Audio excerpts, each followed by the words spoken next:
is this just us on this Yes, this is just us. Okay, cool.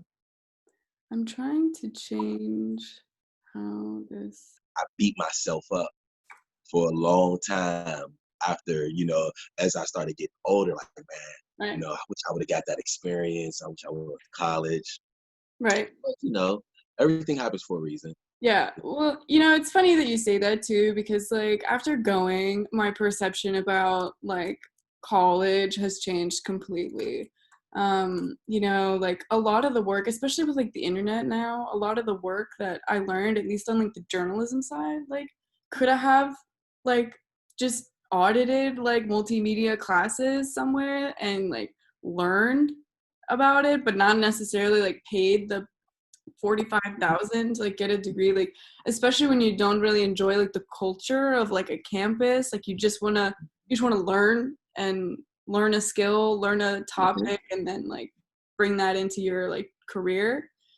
And then also like there's so many kids who don't know why they're there, who don't know what they want to do, who Mm. don't care about what they're studying. Like you're telling a bunch of 18-year-olds figure out what you want to do for the rest of your life. And a lot of them have no idea, which is why the whole phrase of like, oh, well, I don't even use like what I studied in college is like so popular. It's like, well, maybe you shouldn't have gone straight to college, right when you graduated high school. And I just don't think like I think unless you have some good idea, and that can change, of course, like, you can change what you want to do. People change their minds and their career paths all the time. But unless you have like a general idea of what you want to do post graduation for high school, I don't think you immediately need to enroll in university. I just don't think that that's a necessary thing.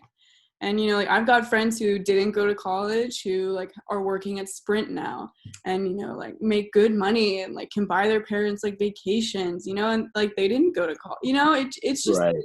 there's so many different ways around it, and it's just like the institution is a business. They market themselves, and then you have people like me that just become completely disillusioned with all of it and are like, what did I just spend all this money for? Right. We'll see Well, what happens. hey, look, use it to your advantage now. Yeah, of It's course. done. You got the degree. Yeah. Use it. It's just a title, a label. I speak on that a lot, like just because I don't have a degree Right. and I do work that most of my work that I do requires a degree. Right. So, then people question me, do I Mm, have a degree? right. And I tell them proudly, no, I No. don't have a degree. Yeah. So, I mean, but it doesn't matter. Like, I feel like at the end of the day, it's your passion. It's you making up in your mind what you want to do. Like, you got that degree, and that degree is definitely going to get you indoors. Mhm. But ultimately, it's all about your desire, your passion, your vision, and you Right. seeing what the goal is and Right. going after it. Right. Yeah. Okay. So why don't we get started? So this is being recorded too, right? Yeah. That's Okay. um So, well, can I get a copy of it too, of the recording of it? Can you send me eventually? How's that work? yeah, I And can. what exactly is going to do with the copy of the Yeah. recording? So, ideally this entire project is a multimedia project. Hmm. We can talk a little bit more about the possibility of getting like what we call B-roll. So if you have footage of you, like working with art therapy with youth, maybe not necessarily in the detention facilities because obviously like camera you can't Right. film there, but like at a high school or something like that, like Hmm. footage of you doing the work that you do or Hmm. photographs or anything like that, like that's something we could use. I mean, it's so much harder with Zoom and having to do this all remotely. Because if this was normal, I would come out to you. I would do an in-person interview. I would maybe film you just like walking around doing your like day-to-day life, maybe film you doing something with youth, and get all this footage and do like a short video or maybe like a photo, sort of like bio entry, and incorporate that into the story. So to be honest, as far as I know right now, I don't have like a particular vision with what multimedia elements are going to work best with this story. But I think just like having the audio and the Well, visual footage is going to be you're the free. most, yeah, most advantageous to us, because then we can kind of work with it the way that we want to, um, if that makes You sense. said the audio? Yeah, Is that what so you said? it'll be both audio Okay. and video. So like Right. maybe we'll just take an audio clip, and have like a photo Right. of you and use like a clip or two of what you've said during the interview. Um, Okay. but it Cool. won't be like this whole interview is not going to be like put somewhere. I mean, it's cool. Like, I just wanted to get some insight. Mhm, I don't mind, you using it to further the cause of, mhm, what it is that you're working on and what your program is all about. mhm. So I just wanted to get some insight. And like right now, I'm building my own content myself. So that's another thing that I was like, this would be beneficial for me also to have a copy of Yeah, to I use. think I think we could do something with that. I just have to talk to my directors about whether they would be fine with me sending the final file to you before or after the project. Okay. But I Well, don't think that would be like well, yeah, it's a big, doesn't matter. yeah. Cool. Um, all right. So why don't you tell me about Frontline and the work that you do with it? So Frontline is Frontline Art for Life is the name of the program. Art for Life stands for All Righteousness Together. Originally, the front line was the whole concept of the front line. Originally, it altered, it changed. I have an older brother in prison right now doing 65 years plus life. And we were like literally on the phone talking about ways of like getting information and content to the community, to people who are doing life, and you'll never really hear their story. So we like wanted to tell their story, their side, or just to give some humanity to them. And we wanted to create, and then on the back end, on my mind, I wanted to create a stream of income. I wanted to create a way where I couldn't afford, at the time, I couldn't afford to send my brother $50 a month. So it was like, man, how can I figure out a way where I can send him money and also tell his story? So the front line, it originated right there. So I shared it with him, how concept, he loved it. And from there, me and him began to develop the whole concept of the front line over the phone. And it was hard because, talking to inmates over the phone, it's like you only get a certain amount of time. So it would always be like a thing that was like dragged off and dragged out. And once we said, okay, let's move forward with it, we had we decided to do a magazine.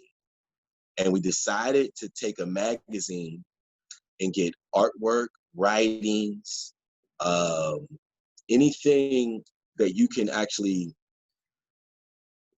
that the inmates could create and send to us, and we would put it in the magazine, edit it, put it in the magazine, and then we would distribute it into the community at a price, and then we would break down the price and we would send it to the inmates. So say if there was 10 inmates who put their artwork and their work in the magazine, all of them would get the proceeds. We would break it down because it wasn't something that we wanted to make money off of.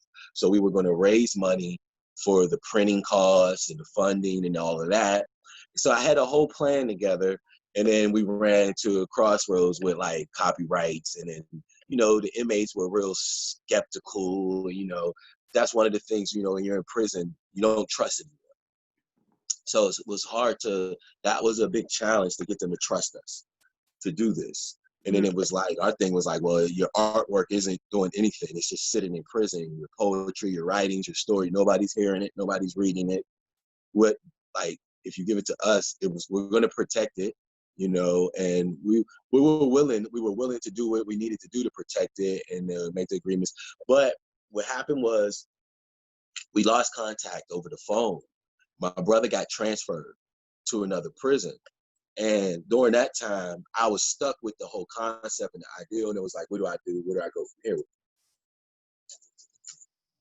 So it all came full circle that I'm a mental health specialist, and I worked in the juvenile prisons as a mental health specialist with young men and women. And I said, you know what?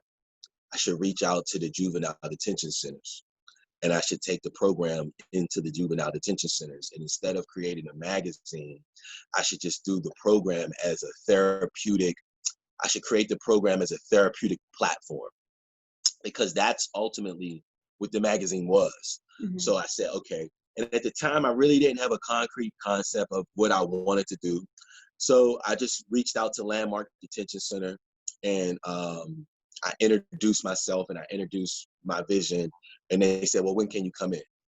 And I was like, I wasn't expecting that. I was like, and I was like, like, yeah,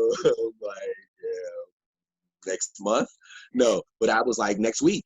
And they were like, all right. And I went in, and it's been about 4 years now in Landmark. And I went in and we started the program in Landmark, and it's just been incredible. It's been an incredible experience for myself, for the kids, for the staff, for the facility. I mean, and it's just my goal was more than anything to build relationships. I value relationships. So working in the facilities, I discovered that that was the key to helping these kids, was to really build a relationship. The kids had this mentality of like, you're here for a job, you're here for a paycheck, you don't care about me. And these children have experienced nothing but people their whole life, elders and adults and authority figures, not caring about them.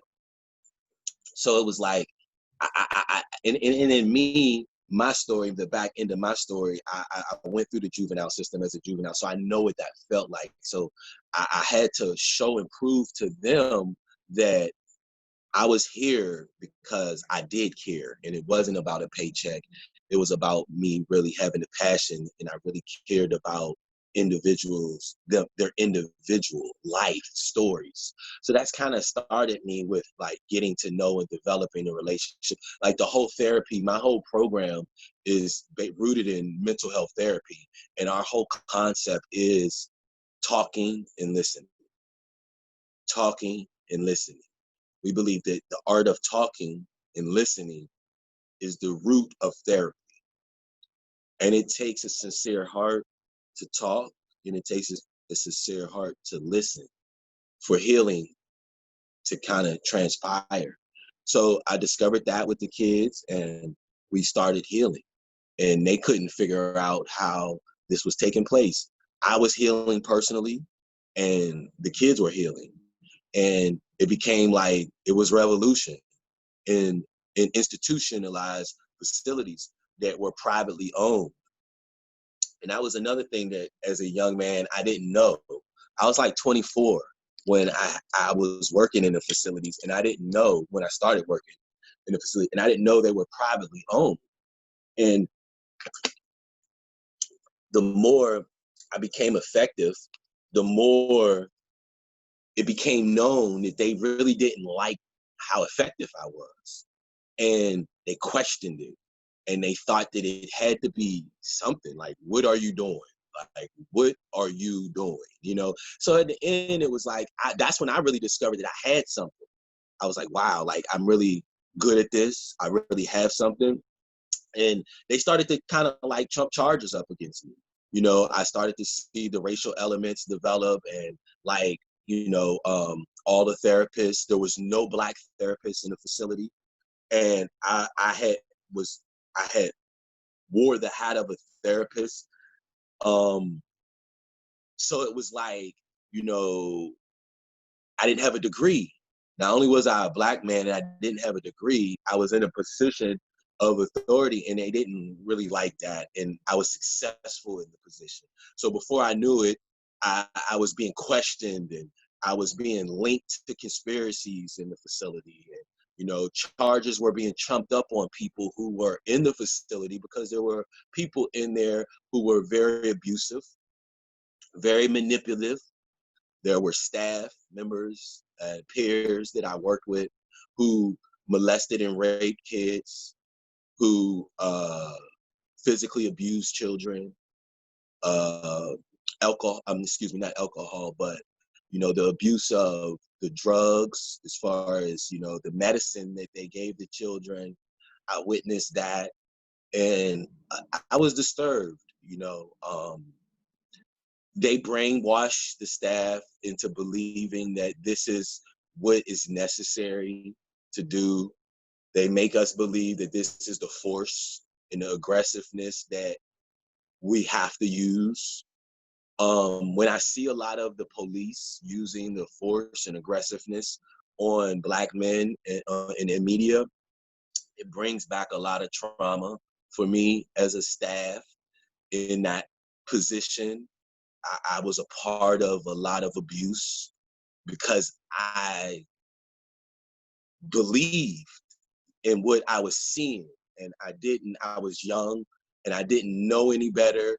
And even though my consciousness definitely disturbed me and bothered me, there was a way that the institution makes wrong right.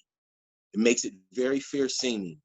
And it didn't take long for me to really start to really become disturbed, especially with the aggressive, like, de-escalation.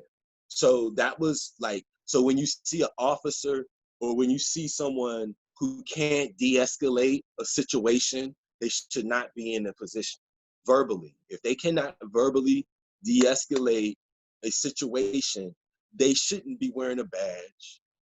They shouldn't be in a position of authority. And I was in that position in these institutions, in these juvenile institutions. So I was like an officer in a sense.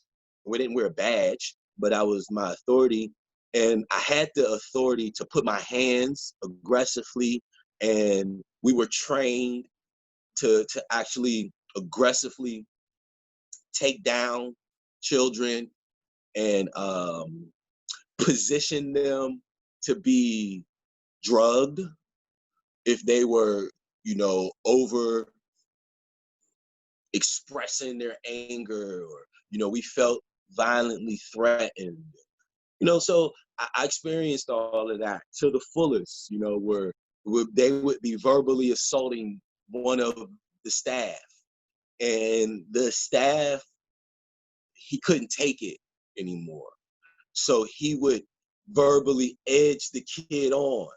And then next thing you know, this verbal, instead of the staff having the ability to verbally de-escalate the situation, the staff verbally escalates the situation. And this is what we see going on in the world right now with authority and with the police and with these situations that should be able to be verbally de-escalated, and they're not. They're actually verbally escalated in a situation where that man should have went home to his children. He's now in the morgue. He's now in the grave, and we're faced with the trauma. So in the facilities, this is happening, and kids are being killed in facilities. I want to say that because this is something that cameras don't cover, people don't talk about. It is something that I know firsthand. The facility that I used to work for, I'm not going to name the facility, but it is in Northern Virginia. It is in Loudoun County.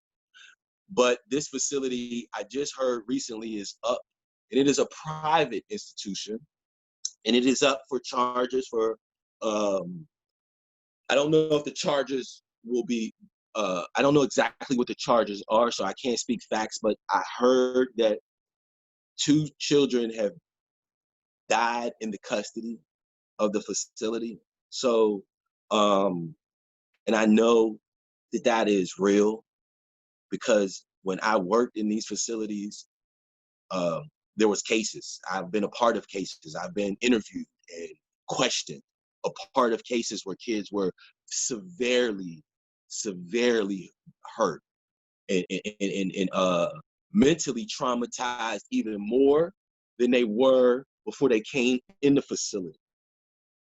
So when my experience was like so deep, not from the side of a staff and seeing what was going on. One of the things that pushed me out was one of the staff who it was another young man who worked there who was co-worker with me, who was a black man, and he was so you on the in these facilities you have different units, and different units are based on age, they're based on their gender.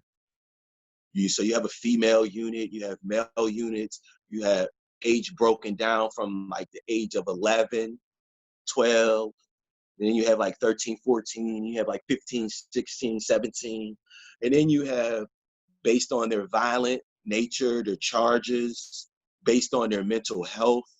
So the facility is broken down. Most of these facilities are broken down, especially juvenile facilities that house inmates that are dealing with mental health.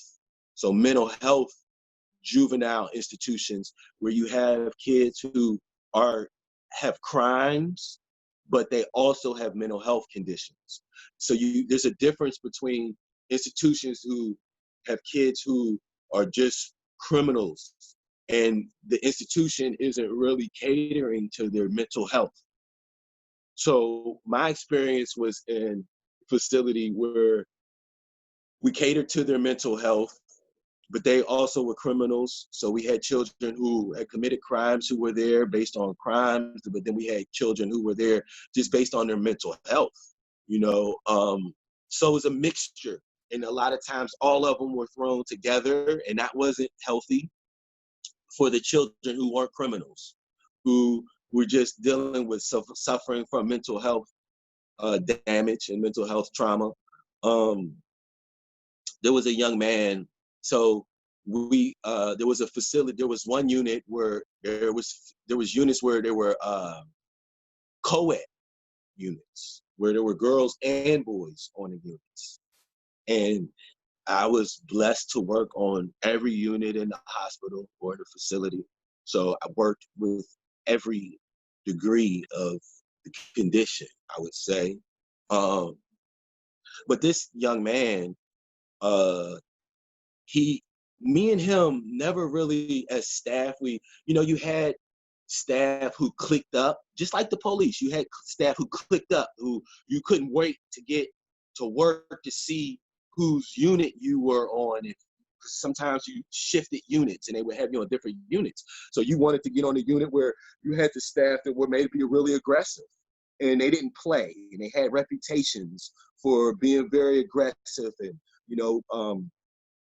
people wanted to be on those units because they didn't have to worry about the kids or worry about the stress or worry about different things that they might have had to encounter at work that day. They would even worry about their safety because kids were, had weapons. They would use weapons, and these kids were suffering. Sometimes they would outburst and hit you or attack you. So you had to know sometimes a situation wasn't always verbal. A lot of these situations were physical, but you had to know as an adult how to handle a kid who is physically attacking you. How do you can't handle a kid who's physically attacking you as an adult like you would handle an adult who's physically attacking you. And this is what was going on. These adults, we were handling children like they were adults. And it was unacceptable. So it was one experience that I had with a staff who me and this guy, and he lived in Reston and I lived in Reston. So a couple times we carpooled to work and we worked the night shift. And it was an overnight shift, and there was 3 shifts. I worked every shift. So we worked the overnight shift a couple times together, but we were on different units. So a rumor went out that this guy had molested one of the kids, one of the girls, and and it was a white girl, and she was really flirtive, really damaged, really sexually abused her whole life, and she was really verbally aggressive. She didn't have a lot of respect for herself or for the staff, and it was easy to see how weak-minded man could fall prey and manipulated to her. But what about him? He was a predator, and you get predators in these positions of authority who manipulate children who are already damaged, who don't understand and know any better. If you get a young girl who was raped and molested by her dad, her uncle, her brothers, and then she goes into an institution and a staff is there, and this girl has lost the value of sex, so she's just sexually permissive. So, she's having sex in the institution with the young men, you know what I'm saying? And they're getting caught and things of that nature. So now the staff falls victim to it. And then this guy falls victim to this circumstance, I would say. And he developed a relationship with her. Come to find out, the relationship went on for months. And the girl fell in love with him. And he was writing her letters, and he was having sex with the girl in the institution, in the cells at night when he would work there. And this all finally came out. And it was horrible. It was so devastating to the facility, the staff, the children. I mean, the whole trust factor was just destroyed, and because I knew him and because he was black, I was black, I carpooled with him a couple of times. I automatically, and I had a very good relationship with the young girl, and all the girls, but it put me under investigation. And it was like, wow, so I went under investigation. That was the first investigation. I had been working there for like 2 years at that point. I went under investigation, and then they used that to kind of like, I would say, question my ability and the effect I was having on these kids now. And that was very disturbing for me. Then we had an incident where a young man was being molested by a man. So it was just very to see all of this, and then to see how the facility covered it up. The young man was fired. I'm not sure how he was charged and what happened. I never seen him again. I went through my part of the investigation. I was questioned several times over and over and over, so, and then afterwards, work wasn't comfortable anymore. Work wasn't comfortable before, but work was really not comfortable after that. It was like this serious spotlight on me and everything that I was doing. Another year went by, and it was just like, you know what, I gotta go. I gotta go. And then at that point, I started to realize that, like I said, it was a privately owned institution. So I said, you know what, I can start my own facility one day. I can do this.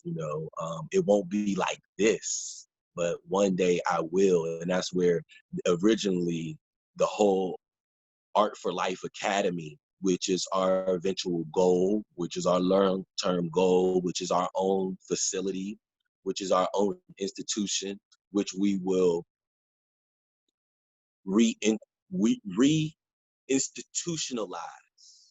our children. See, they have been institutionalized, and it takes an institution to reinstitutionalize them. But what we're going to teach them and how we're going to help them to heal and develop is through art and creative expression. And so I made my way out of the facility with a great experience, the good and the bad. with the credentials of not being fired, not having charges trumped up against me, so I can stay in. I stayed in the field for a while. I went to another facility and experienced kind of the same thing. And then I went to another facility. So I went to two more facilities. And then I actually went back to the original facility that I worked at because they were privately owned and it was under a new ownership now. So I said, you know what, 4 years later, no, it was like actually 7 years later, I went back and I worked again for about a year and a half in the institution before I just gave it up and walked away completely and said, yeah, I will never, ever, ever, ever again be a part of this institutionalized uh, form of slavery, form of abuse. And what I did see that this form of slavery and abuse it crosses gender, it crosses race, doesn't matter if the kid's white, black, Spanish, and sure, the brown and black are definitely targeted and all of that. But I've experienced the abuse of white kids in these facilities, and it's sad, and it introduced me also to the parents. So I am an advocate for kids. I speak for children. I do not speak for parents. I do not speak on the behalf of parents. As a parent, I do. So, but I don't speak on their defense. So as a parent, I speak from a place of learning and developing how to nurture and raise my children and other children. But what I've experienced with these kids showed me a degree of ignorance and pain and trauma that the parents are suffering that is beyond the imagination of most people. Most average person can't imagine what these parents are doing to their children or what these parents are allowing these children to do to themselves. I can't talk about these facilities without talking about two. Really, I have three experiences that kind of shaped me as a mental health specialist and as in my field and what I do and what I'm passionate about. One is a little white kid that I was introduced to that changed my life. He was 15 years old, and he was so small. When I say little, he was just a small, little, frail kid, and he was just like he looked like the most innocent child that you can possibly ever see. And this little kid was incarcerated for murder. So it was probably like it's my second year in the facility, and probably like my maybe fifth or sixth case of a child who had committed murder. So this kid was very unique, very special because he hadn't spoke about the murder or talked about it in almost a year and a half. He had been locked up, and he had been in the facility that I was in for about almost a year. I didn't get to his unit. He was in on a special unit. I worked in the facility, but I wasn't on his unit. So I didn't know about him. When I got to his unit one day, I was just got to work, and we would randomly be put on units. So sometimes we would consistently be put on certain units where we were more effective at. But so I was randomly put on a unit that was like an acute unit. It was a special unit for like kids who were really damaged, very traumatized. He was on the unit. It was about 8 kids on the unit. He He hadn't spoke not only about the murder and what happened, he hadn't spoke really, period. So I was very challenged, and they told me to read his files. So we were required to read files. So when I would go on a unit, I would be required to like go through the files and read about the kids, to learn about them. That was something that I broke that rule personally because it shaped a prejudgment of them that I did not appreciate, I did not like, and I didn't know until I experienced it. I read about them, so I had this prejudgment about them, and then when I got the chance to experience or know them, and they reacted a certain way, I judged them off of that, and it was not healthy for me or them, you know. So I started to not read files. And I started to develop a relationship with each individual child to get to know them myself. I wanted them to tell me their story. I didn't want the file to tell me their story.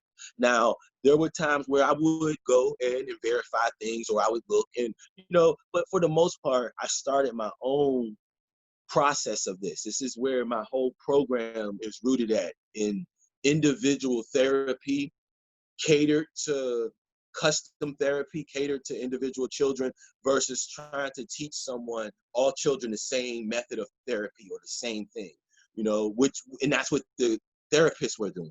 They went about each kid the same exact way. And they had each kid's files and case, and they knew their life by heart from the book, but they never were able to develop a relationship with the kid, to get the kid to open up, to talk, to get the kid to know the kid. The kid's right here. Why do I need a book, a file on him? He can tell me who he is.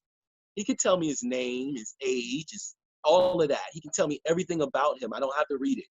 So this is what I started to do. So this kid, I got him. I'm on the unit. First day, was nothing. He wouldn't come. I would host therapeutic group sessions, and he would never come. And throughout the day, and then the next day, I actually got put back on the unit, and I ended up being on this unit for like a month. Okay, so in a month time, took me about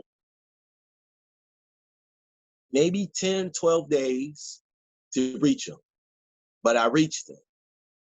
And it was an experience that altered me, because when I reached him, he opened up, and I could not believe his story. I had heard about his story because all the staff read his file. Nobody would, he was very disturbed, and they didn't think he could talk really. You know, um, this kid opened up and told me why he killed his father. He was locked up for murdering his father. And he told me why he did it. And he hadn't talked about it. And he opened up and told me he murdered his father because his father was raping him. His father had been raping him since he was 11. And he was, I think, about 14, maybe 13, 14, when he actually killed his father. And he killed his father on his father's birthday. And his father woke up, and the kid described and told me in a private session how he stood over top of his father and shot his father in the head the moment his father woke up.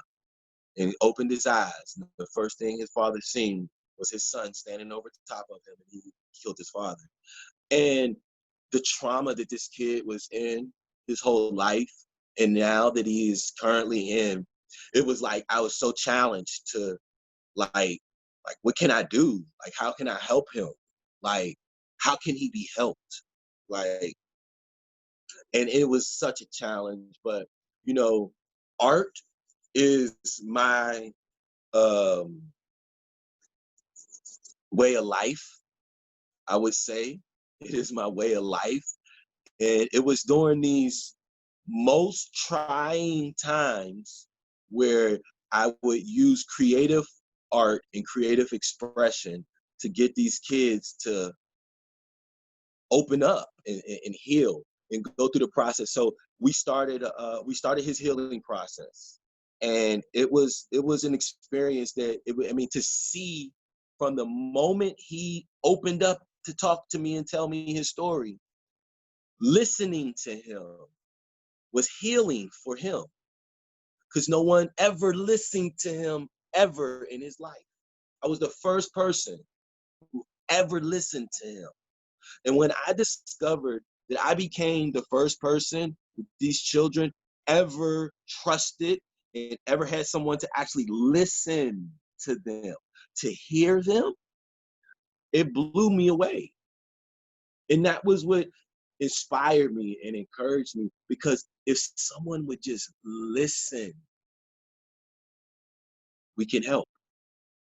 And I started listening, and I discovered that I can actually help if I listen. And if I listen and I humble myself and really listen, in listening, you will discover the answer for every problem. The answer always lies in the problem.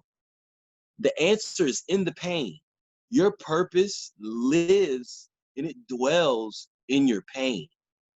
But it takes a very strong individual to embrace the pain, to go into the pain, to abstract out of the pain the purpose.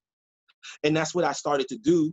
And that's where I started to discover real healing for myself, because I started doing this with kids at the time I was in my 20s. And my brother and my 5 best friends all went to prison for life.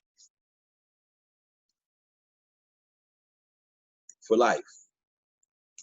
My brother got sentenced to 65 years to life, and my 5 best friends all got life sentences. And I was the only one who didn't.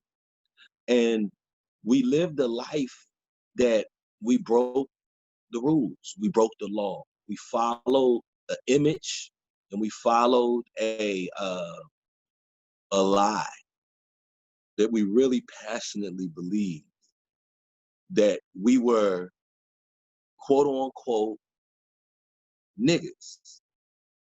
Niggas with an attitude. NWA. I know you're young, but I'm pretty sure you're familiar with NWA, Ice Cube. See, I was a product of that reality, of the title, the first title in my life that I accepted, that I believed in, that molded me, that drove me, was a nigga. And it was really a psychological form of enslavement that we're dealing with to this day. And it's become cool because now little white kids call themselves, "What's up, my nigga?" Oh, it's cool. I hear it. I see it. Everybody, Spanish kids, Asian kids, every race of kids today identify with being a nigga, as if that title and label is a cool label and title to be a nigga. So it's really interesting to see the development of the word, the title, the label, and how it went from slavery to becoming popular through hip hop and through the culture, and how it's the attempt to redefine it and make it a word of endearment and a cool word or acceptable, and all of that. And it's interesting because my last visit before the coronavirus was to a juvenile detention center with our program. And I had a group of kids, about 15 of them, and it was 2 of them that kept in the group, they kept saying, "Yeah, nigga, my nigga, my nigga." And they was talking, and I said, "Man, listen, bro, stop saying that." And he said, "Why? I'm a nigga. We niggas. I mean, that's my nigga." Like, and then I was just like, I feel you. I get it. I understand your mentality and where you're coming from, because I used to identify with that label. in that title. And I used to represent it to the fullest and would kill for it and die for it. But I actually learned that it means an ignorant person. So you are ignorant, but you don't have to stay ignorant. Let me teach you something. Let me introduce you to some knowledge. And I began to introduce them to knowledge of self, because it takes the introduction of knowledge of self for you to be able to identify with who you are versus the labels and titles and names that you've been given. See, the labels and titles and names that we've been given have enslaved us all. White, black, Spanish, doesn't matter. The human race have been enslaved by labels, titles, and names, and we've been controlled and manipulated by the ego that needs to identify with names. So this is, I'm experiencing this, and I'm just, my journey in learning this, and it's been like, wow. So I don't know, where are we at on time? All right, I don't have a limit. That was really interesting. I have a few questions Sure. that I want to just circle back to. Let's see. Where to start the first one? So I guess could you just sort of give me like a timeline of you know, and I could be wrong. So at one point you entered the juvenile justice system for X amount of time. And then I believe you told me in the pre-interview or our last conversation, then not long after that, you got a job at a facility. You went to 2 other facilities, went back to the first one, and then started Frontline. Is that Mm-hmm. Could you Yeah, just so like get a little timeline. Yeah. Right. All right. So I kind of started this when we were at right now with the front line. Now, my story, like, so you would like a timeline of my journey from my going into Yeah, as a so juvenile or working? I guess just working for now. Okay. Yeah. Okay. So the timeline as far as working, I would start that in my 20s. Okay. Do you know how old you were when you first started? About 24 years old. I was probably about 24. Okay. I was 24 when I first started. Okay. Yeah, so at around age 24, I first started as a mental health specialist in the facilities. And I went for a good strong 3 years. Okay. And then I left that facility, Yeah. the first facility that I was at, Right. and went to another facility. And I was there for about a year. And then I left that facility and went to another facility. Mm-hmm. And was there for a couple months. Mm-hmm. And then I eventually stopped actually working in the facilities for a couple years. So I probably would say I was about 30 now when I went back to my original facility, which was now under a different name and a different ownership. Okay. And that was another thing that when I went back, I also started to really learn the reality of privately institutions and this privately institution thing, because I was just like, and it didn't change. So it was a new name, a new owner. And what's interesting is that I got to note this in my story. The facility that I worked at, the name is really irrelevant, but it was in Loudoun County in Leesburg, Virginia. And it was actually on a old slave plantation. Mm. And it was actually, if I am correct, one of George Washington's mistresses' plantation. And the history of this plantation was interesting. Matter of fact, I'm really like just talking about this and bringing this back up. I'm getting ready to go back because I need fact. I'm all about actual facts. And as I go and tell more of my story, I want to be actually accurate about this. but I'm not going to really talk about the name of the facility and everything. But it was interesting because it was supposedly haunted. And you had, when I was there, this is things that were told to me. It was supposedly haunted. And you had a slave burial ground, and then you had the actual plantation owners burial ground at the facility. Right. And it was real interesting. But I left. When I went back, I stayed for about another year, and I left. And this was when I finally left. I probably was in my early 30s, about 32 probably. And I left the institutions permanently. And that's when I decided to like really move away from that. I did not start the front line until about 7 years ago. Okay. So we started the front line in 2000. 2013. Excuse me, 11 years ago. Oh, okay. 11 years ago, because I had to think about how old my son was, and he's 11, and we actually started it that year. Right. That's when the whole concept, but over the years, it has developed into where it is today. Mm-hmm.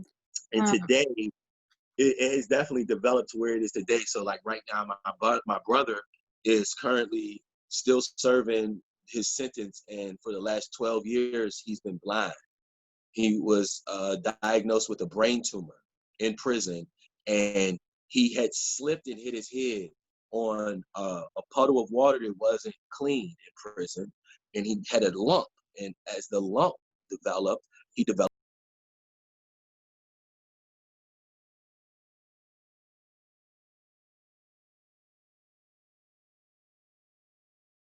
I think your audio just cut out. Excuse me. Yeah, there we go. Yeah. Yeah, my phone was ringing. Nah, he was dying from the tumor. So they saved his life and they removed the tumor successfully. But in the midst of removing the tumor, they severed his optical nerve. And they told him in 6 weeks his eyes would return. His eyesight would return. It never returned. After 10 years of being in prison, he got his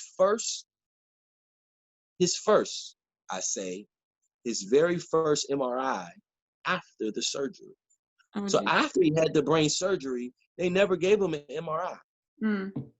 He got the MRI, the first one, 10 years later, and in that time, 6 weeks, his eyesight never came back. They never gave him a justifiable reason why his eyes never came back. So we found out in the surgery 2 years ago that his optical nerve was severed and he'll never see again. So we've been fighting for his return and his release from different aspects, and I'm actually fighting that every day right now. That's one of the things at the front line is like, that's our number one fight right now. Number one priority is to bring him home. But like I said, the program developed, over the years from, like, he's running the program in prison right now. So right now in prison, there's an aspect of the program which is therapy. Our program is strictly about art therapy, straight up. And what we do, our goal is to inspire you to become your own therapist. We believe that you have the power, you have the ability to heal yourself from any physical, mental trauma or pain that you've ever experienced in this life. So what we do, so that's what we do, and that's what we're doing. Right. Another question I have, going back to sort of like you getting in the work, how did you start your work in these facilities? And also, with everything you witnessed in the first one, why continue to work for these facilities? Well, the first question, go back to the first one, because it was 2 questions, right? Yeah. So I guess, how did you get your start with that career in the facility? Okay. That's a good question. That is like, that question sets it off because it was the biggest question that I had. Like, how did you get in here? So my history is terrible. We haven't even talked about my history yet. We'll get But there. we'll get there. But I have, so I was not qualified to be in this position. So what happened was I had a friend that I went to high school with who has a degree, who went to college, who started working in the facility as a mental health specialist.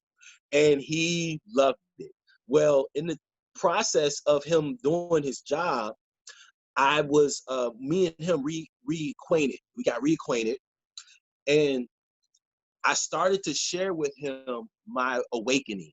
I was going through this spiritual awakening at the time, and I was finding myself and I was healing. And I started to share with him my personal experience, and he started to see it. And we partnered up and we started a business. We opened up the first Black-owned bookstore in Fairfax County, Virginia, in Herndon, Virginia. We started a cultural bookstore, and we sold books and artwork and information. We shared information. It was like a lounge. And I had this awesome vision of bringing our people together, bringing the culture together, and introducing a community that was predominantly white and predominantly, no Black businesses in the community at all, outside of barbershops and beauty salons. What was it That, called? huh? What was the bookstore called? The bookstore was called 360, which eventually developed into my clothing line. Okay. So we'll talk about that. That's like my past, but this bookstore is how I developed. It was the root of my relationship with my friend who actually worked in the facility. He started to see how I was working in the community with the people and the kids and the people in the community. And he said, man, you would be great at this job. But I had no degree and I had felonies. I was a felon. So he was like, so one day he came to work and he came to the bookstore and he was like, yo, I was talking to my manager and I was telling him about you. And I told him everything, how you don't have a degree and, you have felonies and, your history. And he actually told me for you to give him a call and he wanted to talk to you. And he would consider interviewing for the position. And I was like, what? You serious? And I couldn't believe it. And I was like, give me his number. And he gave me his number. I called him. The next day, he called me in for an interview. And I started working the next day. He was a young white guy who had tattoos all on him, who was in the streets when he was growing up, was an ex-drug addict, ex-criminal himself, who didn't have a degree. Someone gave him an opportunity. He got in a position, rose to the top, became a manager of the unit and of the facility, and he gave me that same opportunity that someone gave him. And that's how I got my start and foot in the door. And I didn't know anything. So I had to go through all types of certifications and trainings and things like that. How to verbally de-escalate, how to physically handle kids, and how to properly take them, proper takedowns, we would call them, and things of that nature, and CPR, and things like that. So that started it. That's how I got my foot in. I would never have got an opportunity in a job as a mental health specialist in a juvenile facility, and it wouldn't happen, without a degree and without and with the felony and being a felon also, So it was. I always say it was the universe, it was the creator, it was God, the way of just saying, you know what, I want to introduce you to your purpose. So the next question was, why did you continue to work in these facilities after witnessing? Well, it's like mental health is the mind, how the mind works.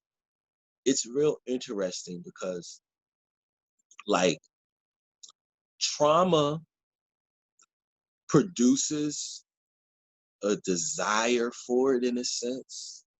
It's like when someone is abused in an abusive relationship and they stay in it and they know they should leave, but they stay in this relationship because of the psychological trauma that it has on their mind, the effect that it has on them negatively and positively. So there's a positive effect that a woman who's being beat by her husband every day, she's experiencing a physical trauma, but she's also experiencing a mental trauma that is affecting her, but she's all in a negative way, but she's also experiencing something in a positive way also there in that relationship that she's getting. And that positive energy that she gets there kind of holds her bound to the pain. So I would say, to answer that question, I've never been asked that question, I would say, and like not even to think about the answer, I would actually have to say trauma. Trauma kept me. Trauma kept me there as long as it did, until eventually I realized that I had to break.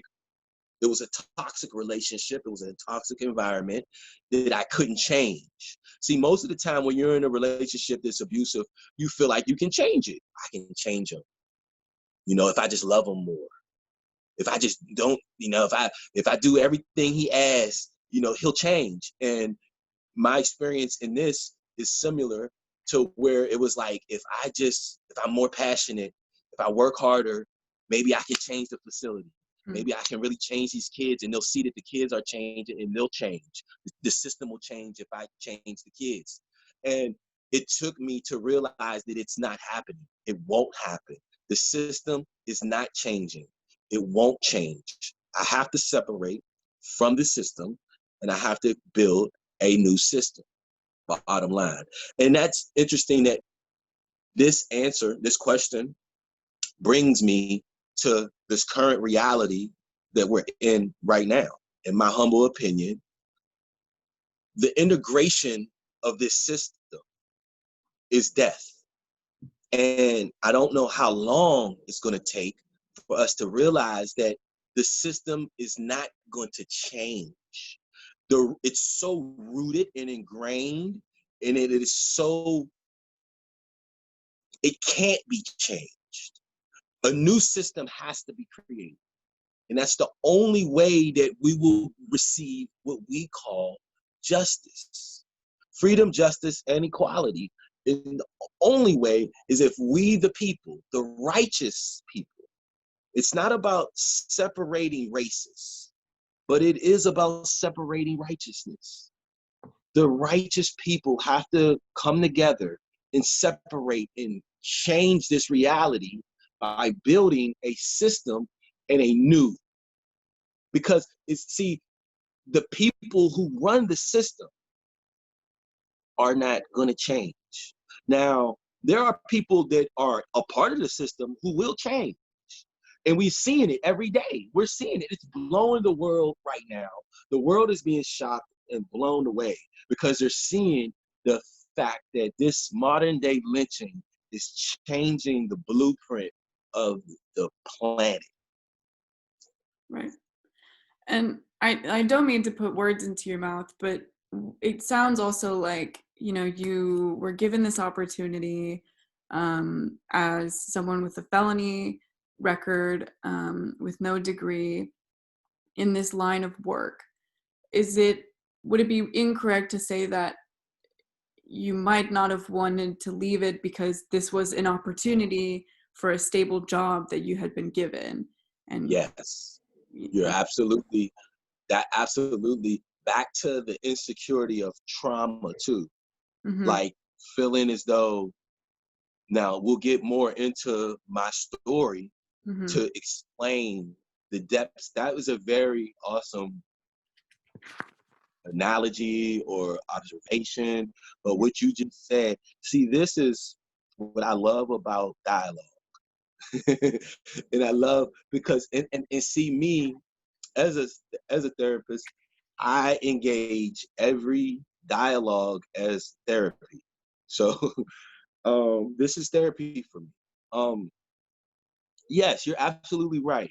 I was traumatized, and I believed that I would never, ever, ever get another job, especially with those credentials and the opportunity like that. So yes, it kept me there.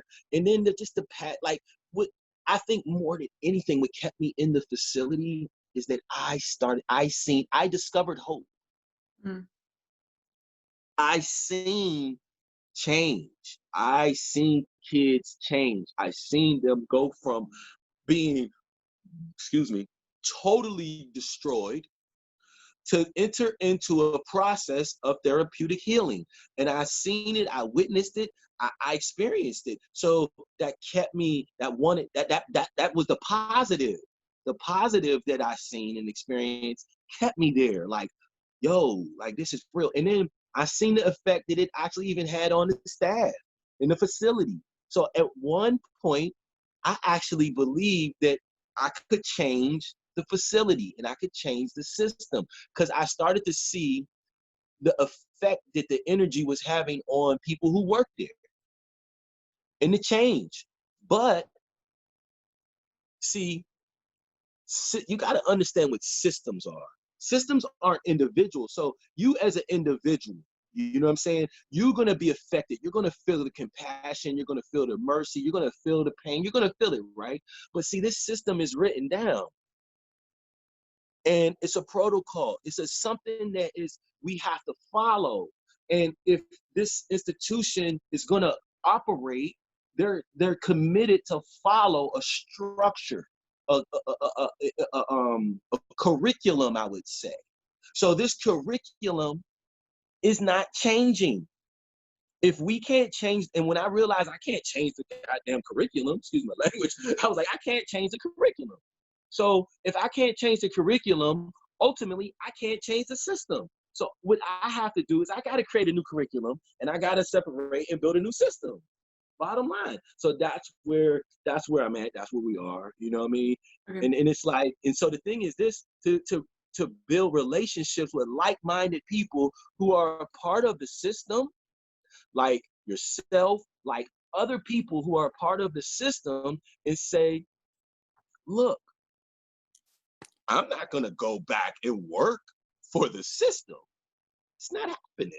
Mm-hmm. I'm going to build a system, and it's going to take people like you to give me an opportunity to share and to tell my story in a platform of building a system, you know, and it's not to, this system has proven, every institution in this country has proven to the human, to the American people that it has failed. And I'm talking about the judicial system, the justice system has proven it over and over and over that it has failed in its root, in its origin, and in its curriculum. The curriculum, okay, the educational system failed. The religious institutions have failed. So these three main institutions are so valuable to our communities, and they have failed us. So when we say, see, this is not a blame thing too. I'm not here to blame anyone. It's about responsibility being taken now. It's about acknowledging, if the kid, if you hurt me, right? It's about you acknowledging you hurt me. I don't have to blame you for hurting me. You already did it. You see? So it's not a blame. We're not here to blame. We're here to say, we're going to take responsibility. And we're going to lead by an example and take responsibility. And if I take responsibility, maybe you will. Maybe the next person will. Only you know the responsibility that you're required to take.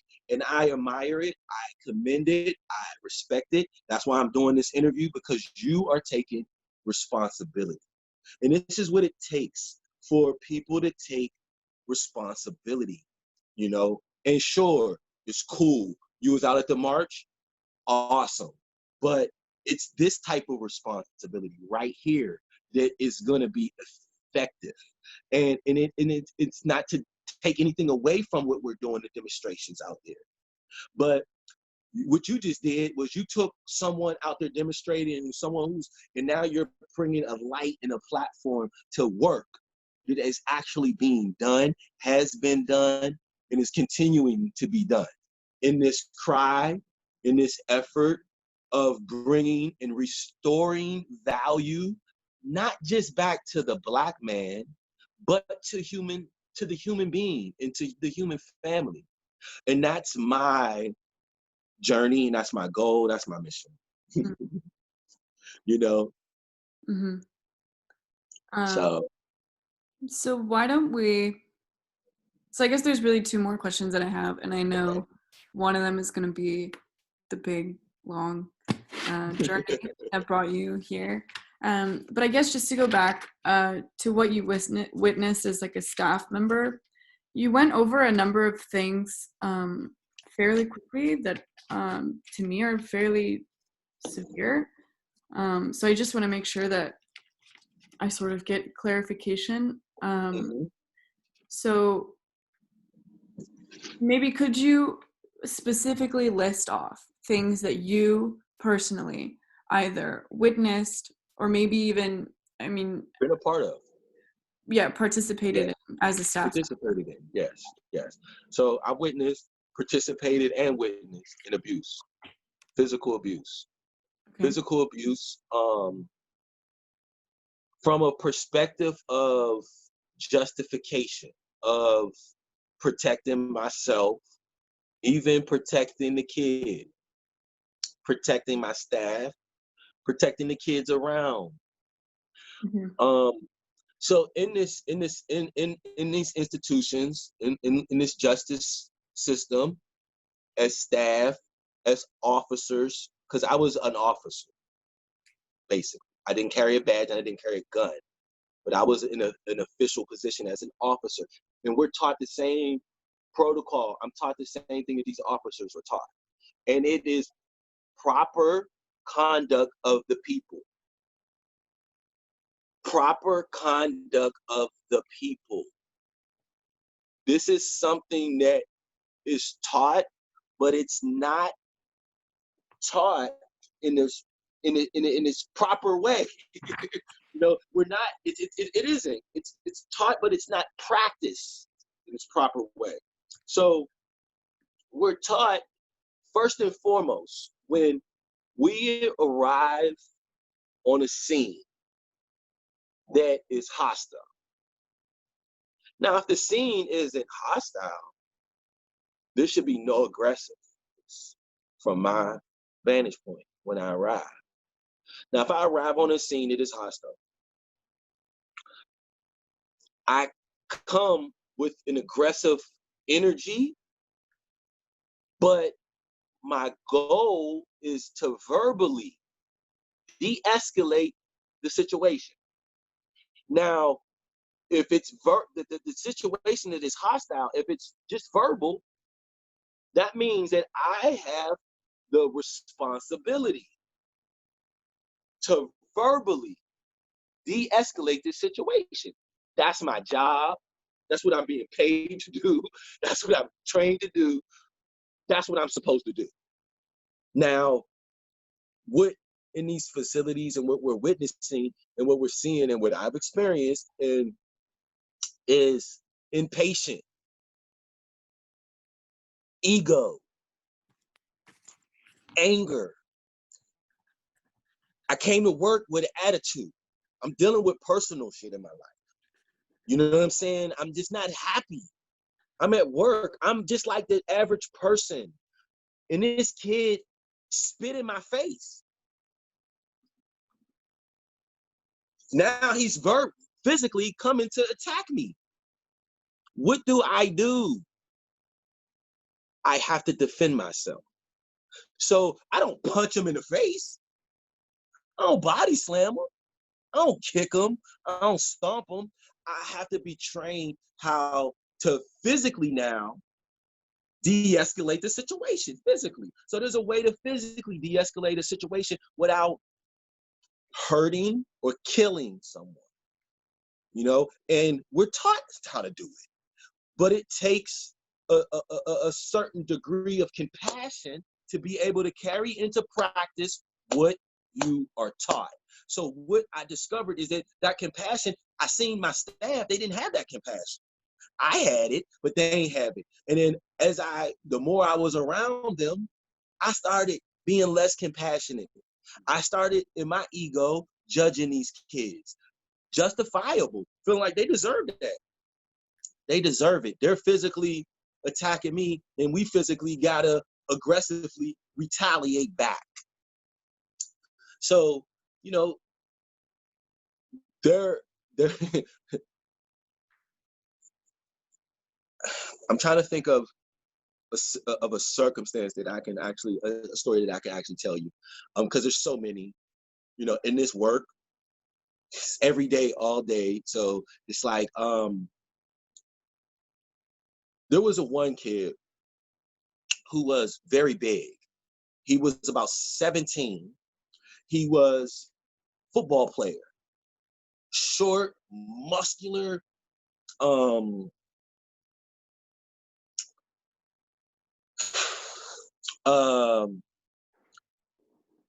very mentally disturbed, very aggressive, verbally and physically, all the time, on guard all the time around this kid. He would go off and at the drop of a dime, and he would attack another kid, or he would attack a staff. So this kid has been, so when this happens, say he attacks a staff or another kid, physically, starts verbally. He was very hard to verbally de-escalate this kid, meaning anytime he verbally escalated, 9 times out of 10, it was going to become physical. So what we would have codes. So I would be on a unit. Say, for example, I'm on this unit. I'm by myself. Excuse me, and I got another staff with me, and I got 12 kids, right? And he's there, and he's verbally escalating. And I come over to him, and I say, hey, chill out, man, and I start to try to de-escalate the situation verbally. It's not happening. It starts to escalate. I'm seeing it's escalating. I can't deal with the situation physically by myself. That's not back to protocol. I have to have more staff on the unit because I can't take away from me. I got 2 staff. If me and this staff takes all our attention on this one kid, I got 12 other kids over here. So now I have to make a call. Now, when this call comes, 9 times out of 10, the staff that's coming to assist me know that this situation is not a verbal de-escalation situation at this point. It's getting ready to become physical, Now, in these situations, where the abuse would go on, like, the most of the time. Like, this is where it would be bad at, because it would be a situation where I'm verbally de-escalating it. I'm making the call, not because I need you to come and physically de-escalate the situation. I just need you to back me right now. So don't come onto the unit and just rush the kid, put him on the ground, and just, be aggressive. And this is what will happen sometimes. So now I'd have made the call, and 2 to 3 other staff automatically are coming in an emergency to, now there's 2 levels of the call. So I can make a call where basically, if I make the call where I'm already physical with him and I'm making the call, now they're coming with one energy. But if I'm verbally de-escalating the call, but I'm verbally de-escalating the situation, but I'm making a call because I need support now. This was the situations that were just terrible. So there was this one situation where the one kid that I'm talking about, I'm doing my best to verbally de-escalate him. I got him calming down, but he's off the roof. And when these calls come, 3 staff come and 3 aggressive staff. These are staff that come, like they used to be called the 3 horsemen. Because they came and they didn't play. They came to do work. You know, they came to abuse, basically. You know what I'm saying? And then a nurse came to administer medicine. Once the kid was sedated, he was taken to the hole. So what happened in this situation, this one situation, this specific situation, the kid, so I'm talking to him, and I got a walkie in my hand, and I turn around to the staff because they come on the scene and they're ready to attack him. And I turn around to try to calm them to de-escalate them. See, now I got to de-escalate my staff. So now I'm trying to de-escalate the staff. Now the kid goes to attack me. He attacks me from behind, and now we're in an all-out brawl with the kid. The kid is 215 pounds. And it's 4 of us. And it became so abusive. Not hitting or punching or kicking, but really grabbing and manhandling to the ground. And then once he was administered with the medicine, the needle broke off in him. And they have to do it in their rectum. They have to put it in their butt.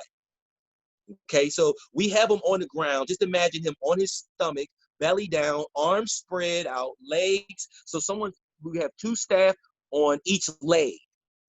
And then there's supposed to be 2 staff on each arm. At that point, the pants are pulled down and they're hit with medicine. Okay, and this kid was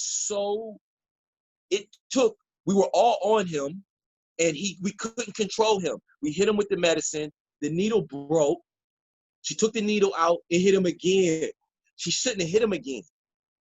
He escalated. He almost got up from the 4 of us. He literally, when she hit him again with the next needle, he damn near rose back up to his knees. I'm talking about 4 adults on a kid. At that point, we had to escort him off the unit. And it was so messed up because we had other staff had been there now. So it's 4 of us. Now 2 more staff are there. And we had to physically carry him off the unit. And at this point, I was on his right arm. When the other 2 staff came on, when he got hit and rose up again, I was taken off. Another staff took his arm, and I kind of fell back from the whole situation. My shirt was ripped. I was like scratched. I was just like totally like, what just happened? I almost had it completely under control. Okay. So what happened was when they got him off the ground, now I'm on the walkie and I'm talking to like the rest of the facility, letting them know that we're getting ready to take him from the unit we're at. We have to transport him through the hospital to the whole unit where he's going to be in the hole. He was carried by his arms and his legs.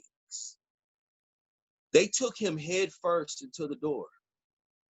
And when they did it, I was behind everybody. And there was a staff in the front who was supposed to unlock. So we had magnetic doors that were, a card would go to the door, and they were magnet doors. So enough force and power, you could push the door open because it was magnetic, okay? So they took him through the first door with his head. And I was just like, oh my God, I couldn't believe it. And at that point, the abuse had, it has shifted. The power has. This is when power shifts. Anytime you see, when you see in the situation with the brother who just got murdered on television, like there might have been. I just watched a video where they're showing like at one point they're showing like there had to have been some type of a physical like altercation had took place before he was on the ground. You know what I'm saying? So the power shifted though. Even though this kid, there was several times in this story I'm telling you where this kid had a lot of power over all of us. But we weren't never in danger. Never. but he still had power over us. And this is dealing with anxiety, medicine, drugs in them, and all of that, and anger, and all of that, rage. So the kid, they took him, bam, and his head, boom, we went through, and then there was another set of doors. They tried to go through the next set of doors the same way, and it didn't go through. So they actually had to, boom, and then they act like they wanted to, and I'm like, oh, and then we actually got the door open and got him through that set of doors, got him to the hall.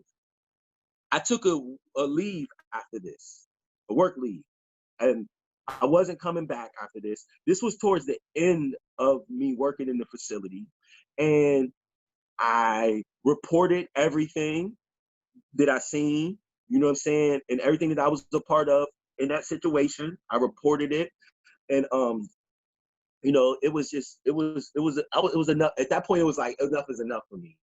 I had witnessed too much. And that kid, it wasn't the first time. This kid would he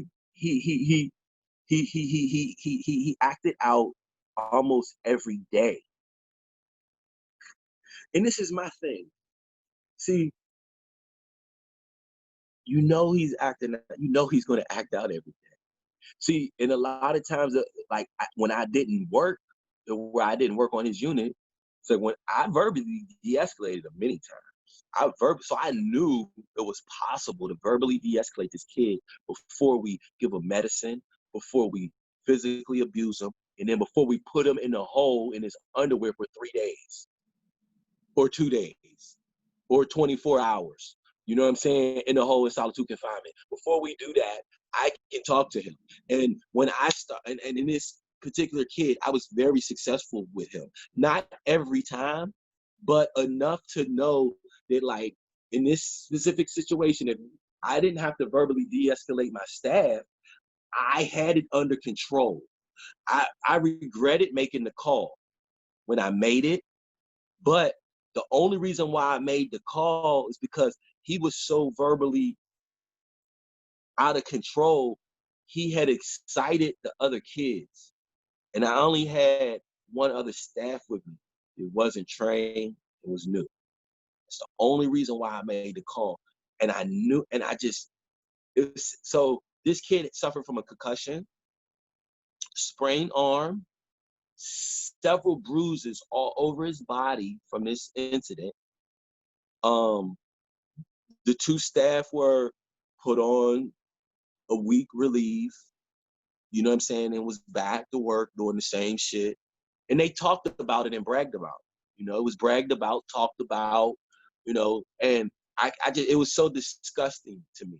It was so humiliating, and it was just, see, that was probably the most physically abused situation that I witnessed and was a part of, in a sense, you know what I'm saying, in the facilities, you know, outside of when I told you about the guy who was molesting and raped. But see, I didn't see that stuff. It was just stuff that was going on, and we didn't see that happening. You know what I'm saying? We never seen, you know what I mean? But yeah, so. I mean, you can just say like yes or no of like whether you like witness these things, and some of them you already discussed. So improper use of force. Oh yes, witnessed it. I've done it myself. Negligence. Yes, witnessed it. Over medication. Witnessed it. Yeah. Witnessed it. I just told you that one experience right there. The needle broke off in his butt, and they gave him another shot. Right. That probably could have killed. That could have killed that kid. Right. The next shot could have killed him. Right. And sexual assault. Yes. The over medication is particularly interesting to me because, you know, you said you worked fairly closely with well, obviously mental health. So like, what was sort of the procedures for administering, you know, medicine that would help with, you know, kids' various mental health disorders? Were they given proper medication? Were they over medicated? Were they under medicated? You know, how were those decisions decided? Well, those decisions were decided by the therapist. And then, so doctors, like the doctors who would actually administer the medicine, they weren't therapists. So they did not really know. They just followed back to, they just did what they were told. All right, so the therapists were the ones who prescribed medicine. Okay, now then you have the staff who were the ones who made judgment of circumstances. Like, so you have kids, say for example, who have, like, we have a lot of different mental health conditions, but there's children who are on medicine for bipolar disorder, depression. There are kids who are on medicine for anxiety. You know, there's kids who are on medicine for schizophrenia. There are kids who are who have autism. You know what I'm saying? We had autistic kids in the facility. You know, so I've had all different types of different situations. So can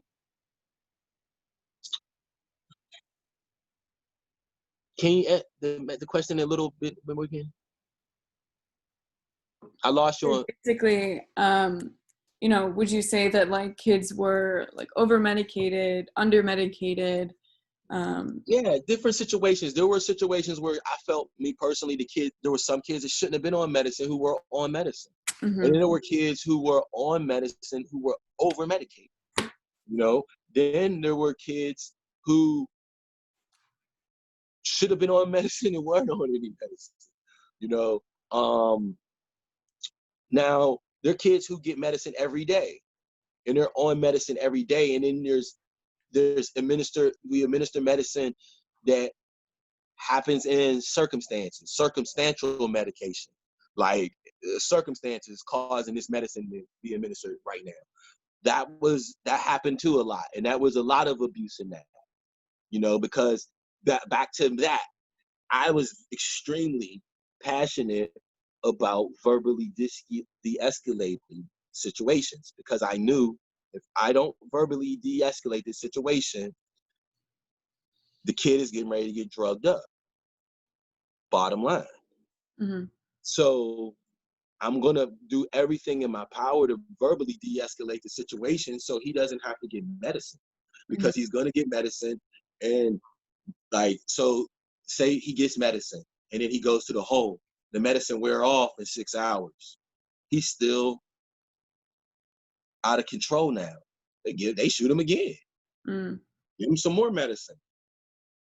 6 more hours. Now he been in the hole for 12 hours on the medicine. Ain't nobody talked to him yet. Nobody tried to give him any counseling. The therapist ain't coming down out of her office. The therapist never came out of their office into the home to counsel these kids and to talk to them. They got to go see the therapist. Are the procedures still fairly the same from what you can tell when you visit kids now? So now I want to say this. My experience now, what I see now, I cannot, and I would not equate my personal experience in working in the facilities with the experiences that I have now with the frontline program when we go into the facilities. Okay. Right. I don't see any of that. Right. Now, I can't say that none of that's going on, but I don't see it. And how I'm received is very warm staff. You know, I work with very good people in the facilities. I want to say that I have always worked with, even when I worked in the facilities, I worked with good people. White, Black, Spanish, Asian, good people. But it was the system that was fucked up. You know what I'm saying? It's the system that's bad. So now, right now, I'm getting ready to make a video for juvenile. Actually, that's why I asked about this, because I'm actually getting ready to make a YouTube video for juveniles and that are incarcerated. I do spoken word, so I'm gonna do it through a spoken word introduction, and I'm gonna talk to the kids and just inspire them and encourage them right now, because we can't visit them. So I reached out to Landmark Facility in Alexandria, which is Northern Virginia's #1 facility. It's Northern Virginia's main facility, landmark, and that's where our program is at. My point of contact there is awesome. She's amazing. She is very passionate. She loves these kids. She's dedicated and committed. And when I find people like that, I build relationships with them. You know what I'm saying? And so, yeah. Okay. So how about this? Why don't we take a 5-minute break? You can Okay. do whatever you need to do, get some food, get some more water, and then we'll come back and you can kind of tell me about your experience in the justice system as a kid. Okay, cool. So are we going to come off? We're just going to stay on and just Yeah, I'll just keep it pause going? the recording and you can turn off Okay. your video if you want or whatever. I'm just gonna grab water and then we can. Okay, cool. Hold on 1 second. I'm here still. That's fine. All right. Okay. So, So, why don't you tell me your story with, you know, being incarcerated as a juvenile and getting into the juvenile justice system? okay. So, my story. So, here's my actual book cover. I don't know if you can see it. Bring it up to the screen a little clear. Yeah. And this is the back of the cover.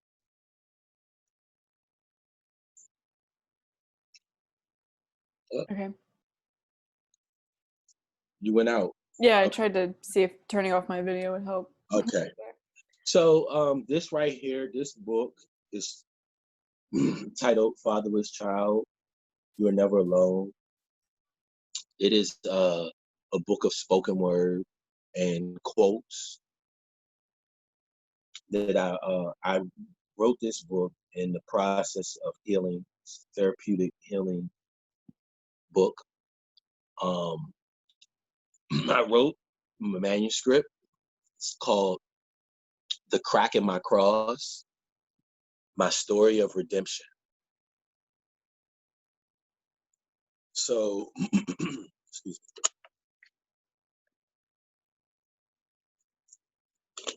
My book and my story kind of starts there. And if you don't mind, I introduce the story with a poem, which tells my journey, which introduces my journey, I would say more so. So every time I go to actually share my story, I open up with this poem that introduces you to my journey of my story. So at the age of 12, I made a decision to make crack cocaine the god of my religion. I was baptized in the hellfire of cocaine smoke, anointed with the power to deceive, possessed by the spirit of pain, as I sold my soul in vain to the drug game. Blind, deaf, and dumb, I fell in love with the nigga I became. Welcome to my house of shame. Oh, what a faithful servant the devil had in me, as he began to mold me in his image and likeness, shaping me in my own iniquities, preparing me for my destiny. As I slowly digested his recipe, in total submission, I gave him the best of me, and captivated by an illusion in which once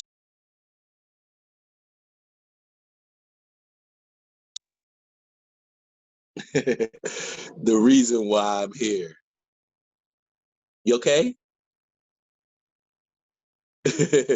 Chosen with passion and purpose.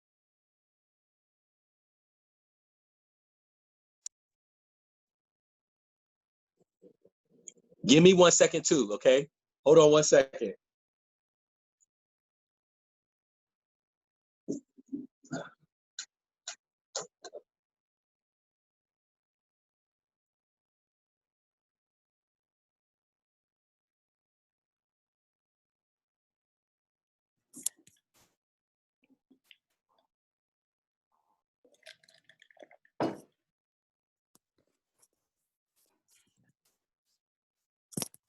Okay, I'm back. Sorry.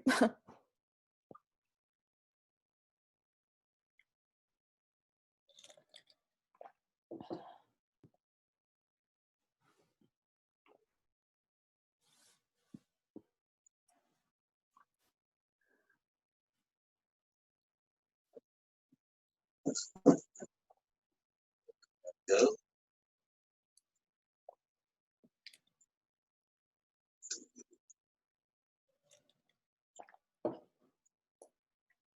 Excuse me. Let me go answer the phone. Hello? What up?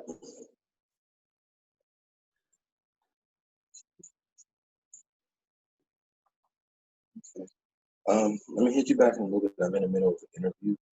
Yeah,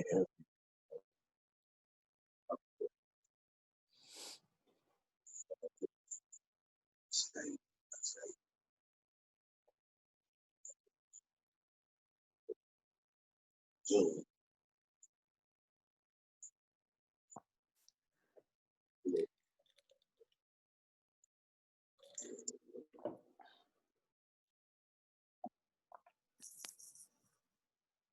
You there? Yes, sorry about that. It's all good. I had to. My son kept calling, and I was like, "Ooh, let me call you back."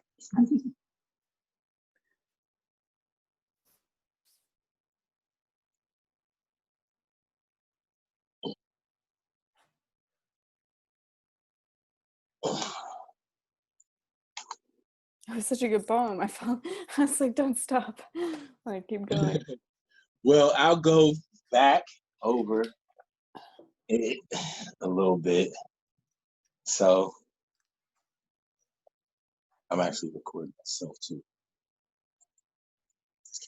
But anyway, all right. So I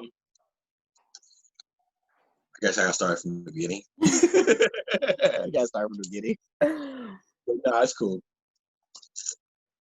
So at the age of 12, I made a decision to make crack cocaine the god of my religion. I was baptized in the hellfire of cocaine smoke, anointed with the power to deceive, possessed by the spirit of pain as I sold my soul in vain to the drug game. Blind, deaf, and dumb, I fell in love with the nigga I became. Welcome to my house of shame. Oh, what a faithful servant the devil had in me as he began to mold me in his image and likeness, shaping me in my own iniquities, preparing me for my destiny as I slowly digested his recipe. In total submission, I gave him the best of me, and captivated by an illusion in which once was confusion, now became clear. The reason why I'm here, chosen with passion and purpose, I can now execute his service. Standing confident and bold, I begin to kill souls. The older I grew, the colder I grew. And the innocent little boy that I once knew, I no longer knew. I could not recognize his face, for he had entered into a place, a state of disgrace, a state of unconsciousness where I was alive, but not awake, for I had chosen my fate and accepted my fate. So that is my introduction. At the age of 12, well, literally, I was probably around 11 and a half, almost 12. Excuse me.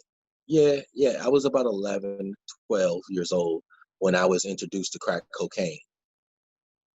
Um, my father was a drug dealer, and he grew up in Pittsburgh, Pennsylvania, in a impoverished neighborhood dealing with gangs and violence.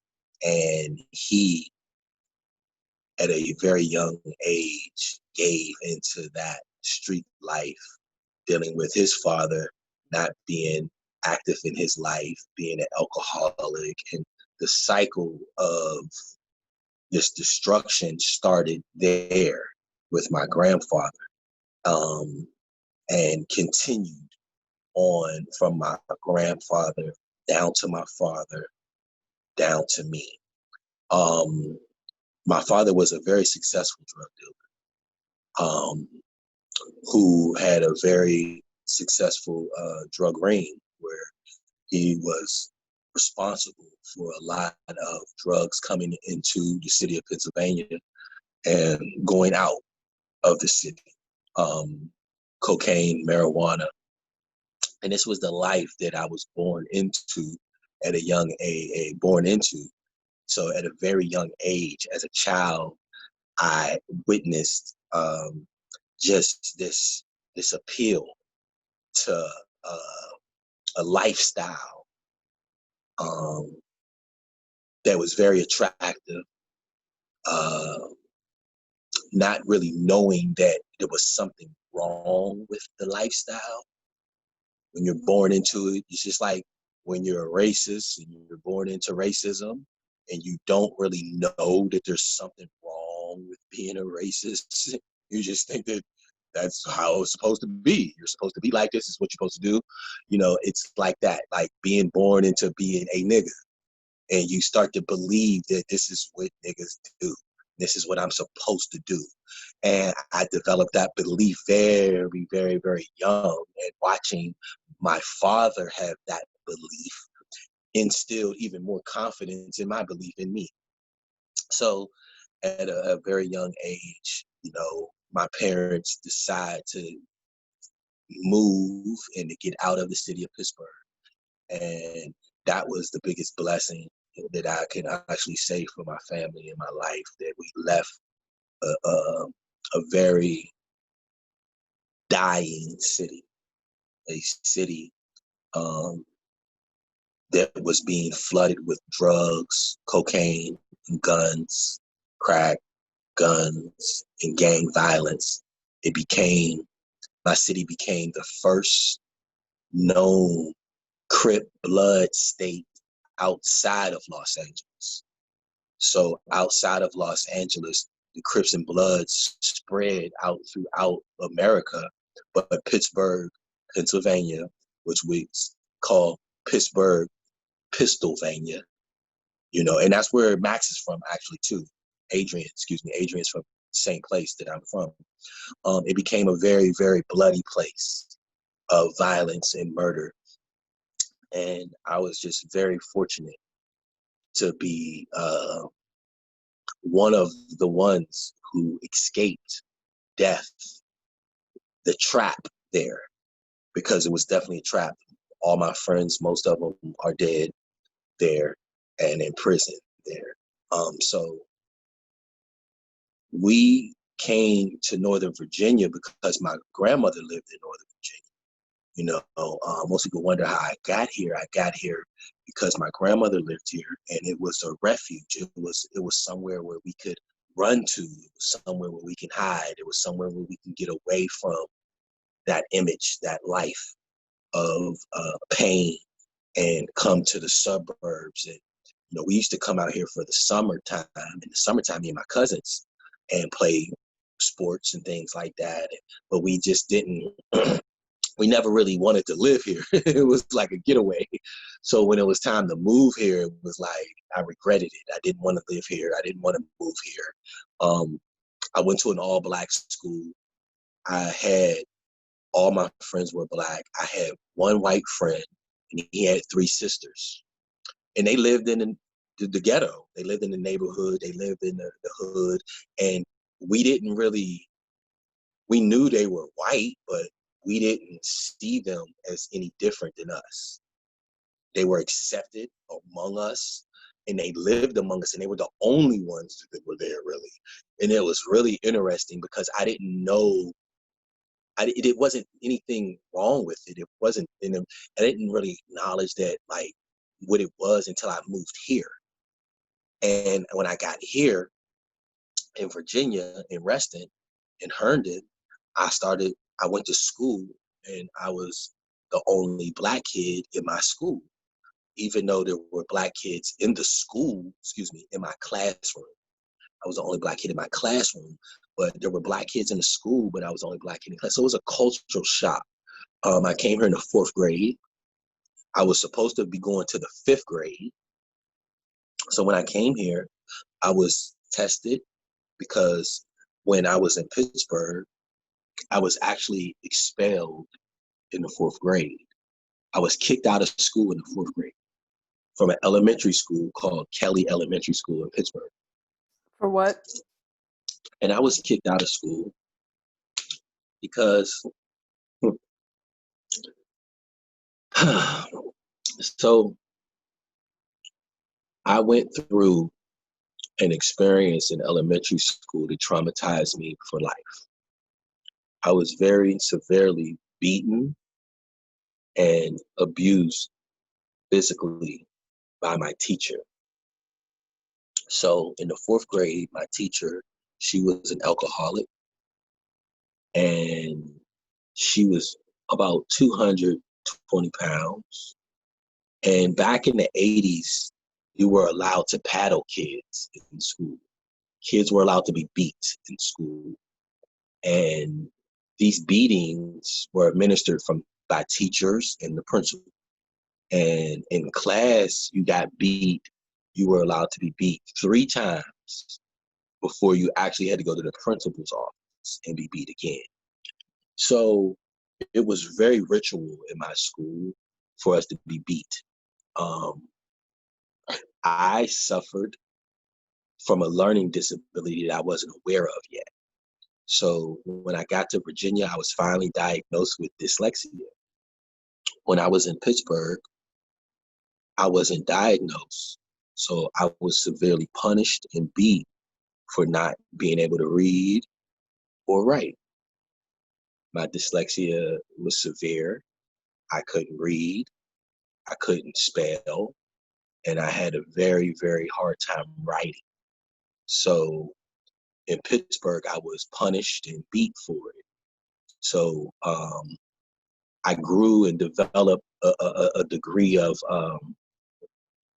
in trauma. You grow numb to pain. So I grew numb to the physical abuse, and I began to I just accepted it as being normal, and this is how it was. And I didn't really tell my parents how bad it was. I just suffered in silence. I actually wrote a poem about that. It's called "Will You Cry for Me?" But what I did was, so one day, and this went on every day in school, all day, every day. And my teacher, she was an alcoholic, and we wouldn't learn anything most of the time. She would just have us sitting at the desk and sitting quietly. And if we made a sound, if we did anything or disrupted it in any way or shape or form, we would get beat. So one day I was in class, and I was a kid, and I was already used to being beat every day. So it was like this one specific day, I took my pencil and I dropped it, and the desk in front of me was a little girl in front of me, and I went and I tapped her leg, and I wanted to get her attention just to be a kid.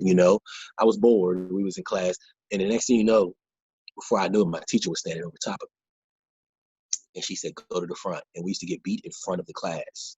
So they would beat us with these big wooden paddles. They would beat us in front of the class. And I was like, for what? I asked her for what? And she said, don't question me, go to the front of the class. And I said, I didn't do anything. Now, at that moment, all the kids were like, ooh, because we never questioned her, And I was like, okay. So then at that moment, I said, I didn't do anything. And she said, you know what? Go to the principal's office. And I was like, I didn't do anything. And she went to grab me by my arm and pull me out of my desk. And back in the day, so you don't know nothing about this, the desks in school used to be connected to the chairs. They were one, you might have seen it, but they were one contraptment. it was like a desk and a chair connected to it. So as she tried to pull me out of my chair, I kind of like embraced the desk. And as she tried to pull me up, the desk came with me. And as I got up, I yanked away from her and pushed her, and she fell. She was a big lady. She was a big lady. She was a big lady. And she fell, and she screamed. And I fell on top of her, actually, because she had my arm. She was holding me, and I fell over top of her, and the desk fell. So it was this big scene. And she started screaming, he's attacking me, he's attacking me. And get off of me, get off of me. And at this point, I was crying. I mean, I was a kid, like fourth grade. You know what I'm saying? I'm crying. I don't know what's going on. I get up and I run out of class, screaming, crying. I run out of class. I just run. And I run to the train tracks. And downtown in the city, I run to the train tracks. And while I'm there, I have this, I have what I liken is my first out of body experience, my first real spiritual experience, where, and also my introduction to suicide. So at that point, I was very, very devastated. You can imagine I'm walking on the train tracks. I'm in the fourth grade. I'm lost. I'm in pain. I'm just lost, and I don't want to live anymore. I don't want to go back to school ever again. I don't want to go home and tell my parents. So, the thought came into my mind, well, why don't you die? And I really didn't know what death was yet. So it was like, it was kind of like intriguing to think, like, if this is life, death has to be better than this. And I'm in the fourth grade and I'm contemplating suicide.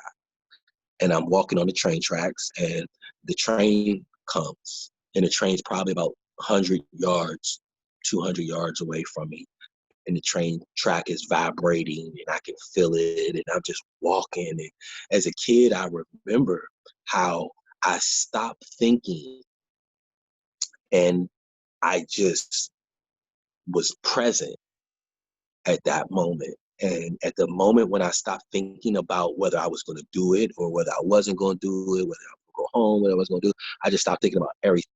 And at that moment, I was introduced to energy, power, all that God and all that good stuff, divine intervention. The train had came probably about 50 yards from me, very present. The whole train track was rattling, and I had made up in my mind that I wanted to die. So I was ready. At that moment, I was getting about 5 more steps would have put me onto a bridge. And once I had got onto that bridge, the train was probably about 50 yards from the bridge. So it would have put me in a like no going back situation. I was probably about 10 steps, about 5 or 10 steps from the bridge when I was literally, I describe it literally thrown off of the train tracks by this magnetic energy that just literally forced me off the train tracks. And so the train tracks were like on a hill. So just imagine the train tracks and there was hills on. So on this side was the woods, and on this side is where I ran up on the train track. So it was a hill. So I fell and rolled down the hill. And when I got to the bottom of the hill, I remember laying there in the grass crying on the bottom of the hill, watching the train go by at the top, thinking like, man, I was a little disappointed because that's when I learned like divine intervention and like God's will versus my will, like what I wanted versus what was going to happen, like what was meant to happen. And I realized like, man, that wasn't meant to happen. So I went and I called my mom and I told my parents what happened. They picked me up. We went back to the school, and my grandmother and my mom, they went in there and they cussed the teacher out, the principal out. I got expelled. I got kicked out of school. So I left the school with no transcripts or nothing.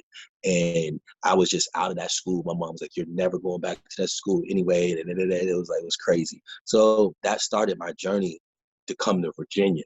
So when I got to Virginia, I had no transcripts. I didn't have anything, but I was very traumatized.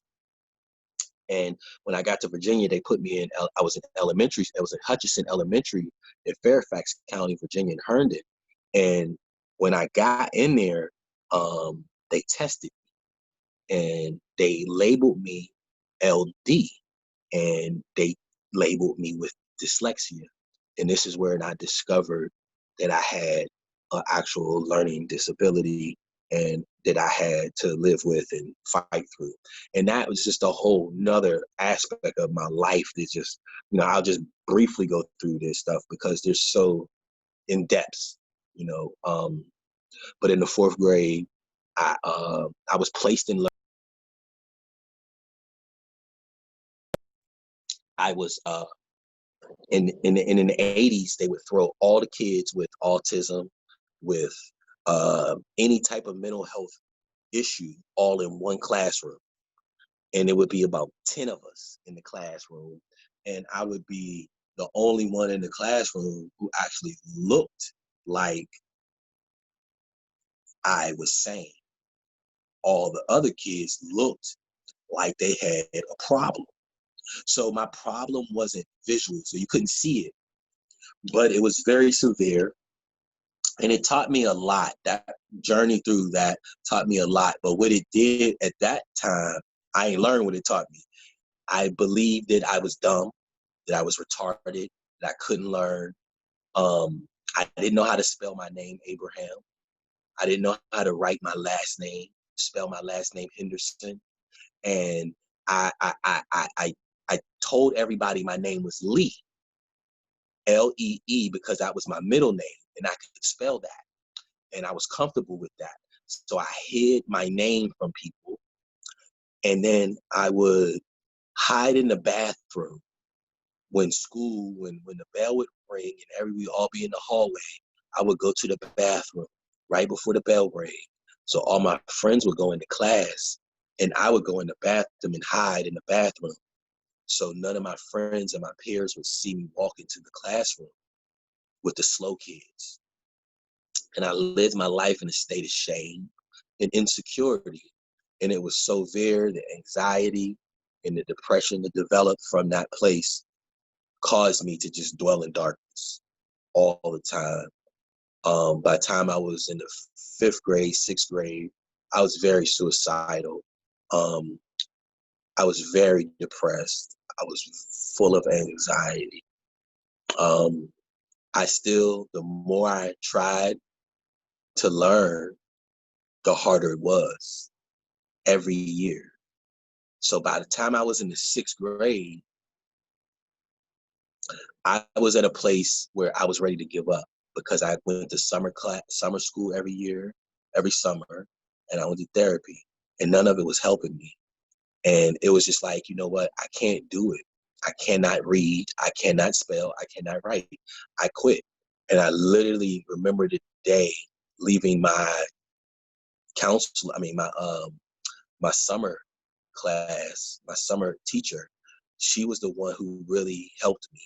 But I quit that day and I just gave up. As far as learning, I just believed I couldn't learn. And I went.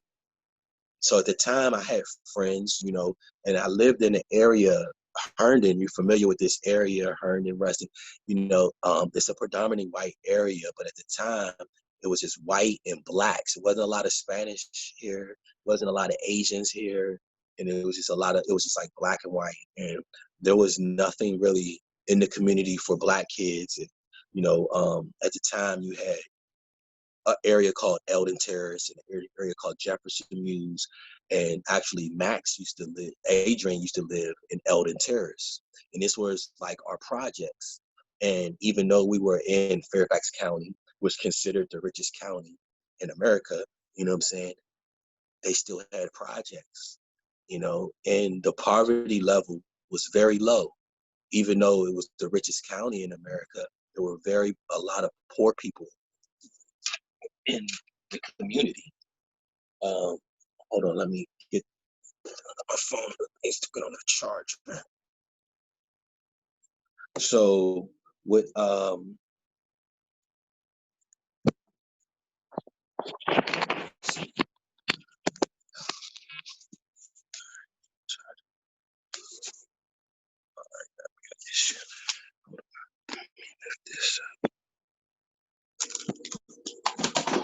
okay, that just fell. Oh, here making a mess. Hold on 1 second. Okay, that's not gonna work either. Yeah, no worries. Hold on.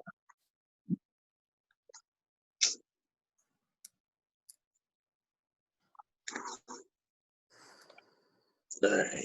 All right.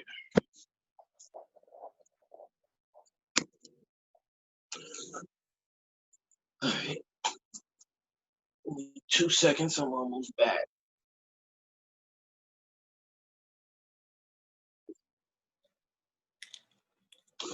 All right. So so back to the area we grew up in. It was pretty bad. I mean, like coming from Pittsburgh, coming from the inner city, and coming from the environment in the inner city to come to the suburbs, and then to see the same poverty level was very interesting. And it was deep because it was a segregated poverty in a sense, and it was real interesting because you know it was very fair seeming, you know what I'm saying, but at the same time it was very present in the area. Like you can drive through the town, like to this day you would not believe what I'm telling you if you drive through this area now. That the level of drugs and the drug abuse. And one thing that was interesting is that, like, you got to understand the level of income. So there's money here. So there was a lot of drug abuse. So by the time I was 12, I was introduced to cocaine through a friend, my best friend, actually. Me and him and his mother was a gambler, and she used to gamble and go to West Virginia to the track, and she used to go to the horse races, and she took us to the horse races, and we went to play. We went with his mom to the horse races, and she lost all her money, and she asked us, we were hungry, we were ready for lunch, we was hungry, and she had no money, and she asked us to go ask one of her friends for $20. And we go to ask the guy for $20, come to find out he was a drug dealer. And he said, well, you want to make some money? And we were like, yeah, we hungry. Yeah. And he was like, all right, come on with me. And he took us into the bathroom in the little arcade, and he took us in the bathroom, and he pulled out a brown paper bag, and he reached in the brown paper bag, and he pulled out a plastic baggie full of white powder and told us that it was cocaine, and told us what to do. He said, one of you stand in the stall, one of you stand outside of the stall. I'll send people into the bathroom, and the one inside the stall hold the bag. The one outside the stall take the money. Give it to the one in the stall, he give you the coke, and then that's the rotation. And we started that, and within an hour, the bag was full of money. All the cocaine was gone, and we went and gave it to him. He gave us both $50, a $50 bill. And we couldn't believe it. We never had a $50 bill. And we were just like, wow, you know what I'm saying? So that was our introduction to cocaine. And we were 12 years old. And actually, I was 11 and my friend was 12. And the next summer, I was 12, he was 13. By the next summer, we had got into the streets, and it was everywhere. Crack was everywhere in Herndon, Reston, in Sterling, Leesburg, in this area. It flooded, and it was everywhere. And it was so much money in our community. So it was everywhere. It wasn't like in the inner cities and the ghettos where it was everywhere, but the money wasn't there. Even though there was money and there is money, but the level of money that generated in the suburbs, it made what was going on in the inner cities look like a joke, to be honest with you. And what happened was, I started selling cocaine. I started selling crack cocaine at the age of 12. And by the time, before I turned 13, I was the first juvenile in Fairfax County with a crack cocaine distribution charge. I served the undercover cop $100 worth of crack, and he gave me a marked $100 bill. And Fairfax jumped out and arrested me at Herndon. And this was in 1989. I was 12 years old. And I had about $1,500 in my pocket. And it took them probably about 20 minutes to find the marked $100 bill that actually convicted me. But they found it, and I was sentenced, and I went. And then what was interesting was when I got to the detention center, they interrogated me. They didn't call my mom.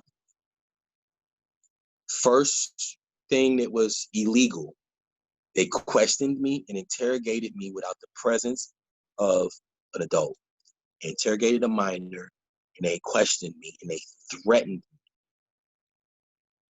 me. And they told me once they discovered that my father was incarcerated at the same time for possession of crack cocaine, they told me that if I tell them that my father was giving me the crack cocaine, they'll call my mom right now and she can come pick me up and I can go home. And I said, no, I'm not. My father, no. So I was like, I'll take the time. I'll do what I got to do. And I did. And I did 9 months as a juvenile in Fairfax Detention Center. And it was an experience. It was definitely an experience. They broke me. I was institutionalized within about 2 months, maybe 3. It's about 2-3 months I was institutionalized. And when we say we're institutionalized, meaning like I was programmed in the institution, and I was institutionalized in a way of trauma where I could have spent the rest of my juvenile life incarcerated. It had become the way of life in there had become acceptable to me. So when I finally got out after 9 months, I had this arrogance, I had this attitude where I was just like, I didn't care about getting locked up again. And that made me even more bold. And I met guys in there that were criminals. So all I did was learn different stories about different criminals. Even though I was the only one in there with the crack cocaine distribution charge, I had guys that was in there for, assault, battery, armed robbery, different things like that. When I did my first 9 months in the juvenile detention center, it wasn't any. I didn't see any abuse really. There was fighting going on within the inmates, things of that nature. Like I got into a big fight because I got brand new pair of tennis shoes for my birthday. The kids tried to take my tennis shoes, so I'm fighting, keep my tennis shoes, and you know what I'm saying, things like that. So it was like, it really was like that first bid. My first bid was kind of just like, hey, all right, I'm ready. So I got back out, and when I got out, I literally had crack cocaine under my bed waiting for me at home. So when I got out, I went back to selling drugs the same day I got out, literally. I think I made a sale that day, if not the next day, you know. So I went back into the life, and now I was able to I didn't have to hide it. Everybody knew I was convicted felon. Everybody knew I sold crack, and that's what it was, and that's what I did. And I played football, so I was an athlete. So I was always torn between football and drugs. And by the time I hit high school, my freshman year, because I got out. I went in at 7th grade, and you know, excuse me, I went in the eighth, like in the middle of 8th grade, the summer of the 8th grade, and I got out. I was a freshman in high school now.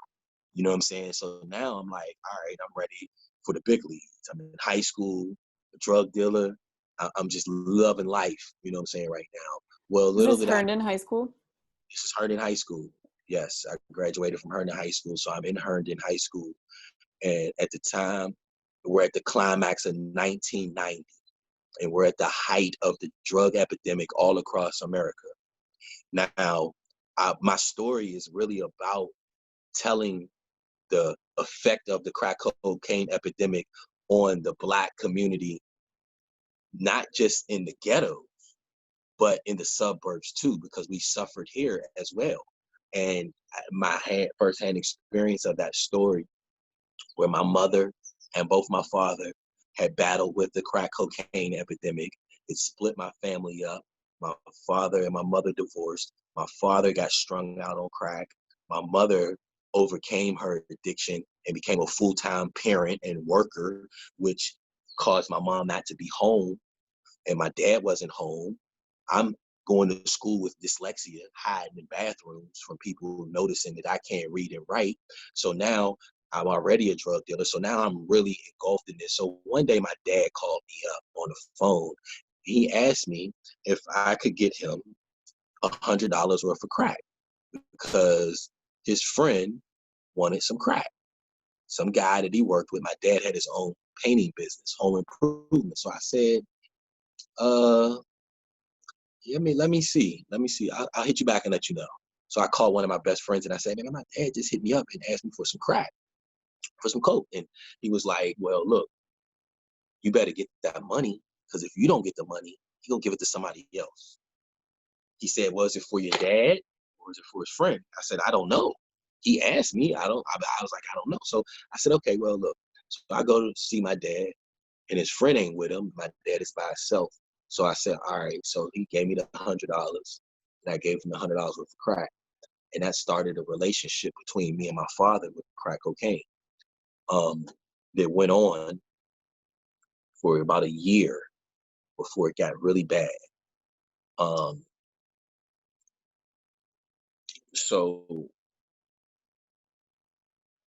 before it got really bad,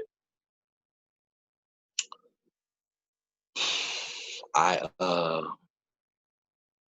was about in 10th grade. I was making a lot of money. I was making a lot of money. 10th grade. Talking like $1,500 to $1,000 a day, every day.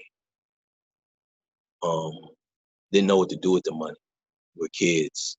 We spent it on clothes, drugs, hotels, rental cars, just blowing money like it was nothing.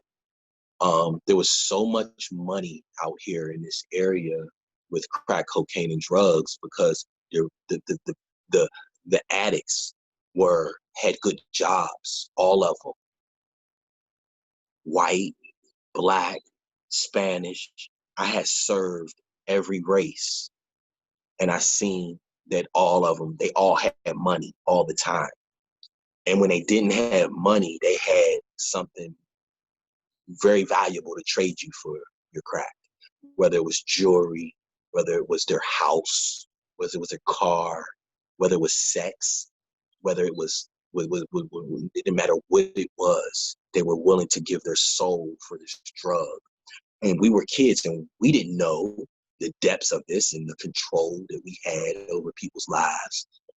But very manipulative I became, and very powerful. And so my father's addiction grew bad, and to the point where he couldn't afford it anymore. He had a $200 a day crack cocaine addiction at the time, and it grew to $300-400 a day, and he just couldn't afford it anymore. He was an entrepreneur. He had his own business, and he could afford to spend $200-300 a day smoking crack. But it got to the point where, like, after a year, it was like he couldn't do it. So one day he reached out to me and he wanted to get some crack cocaine, and I was like, look, I don't got none.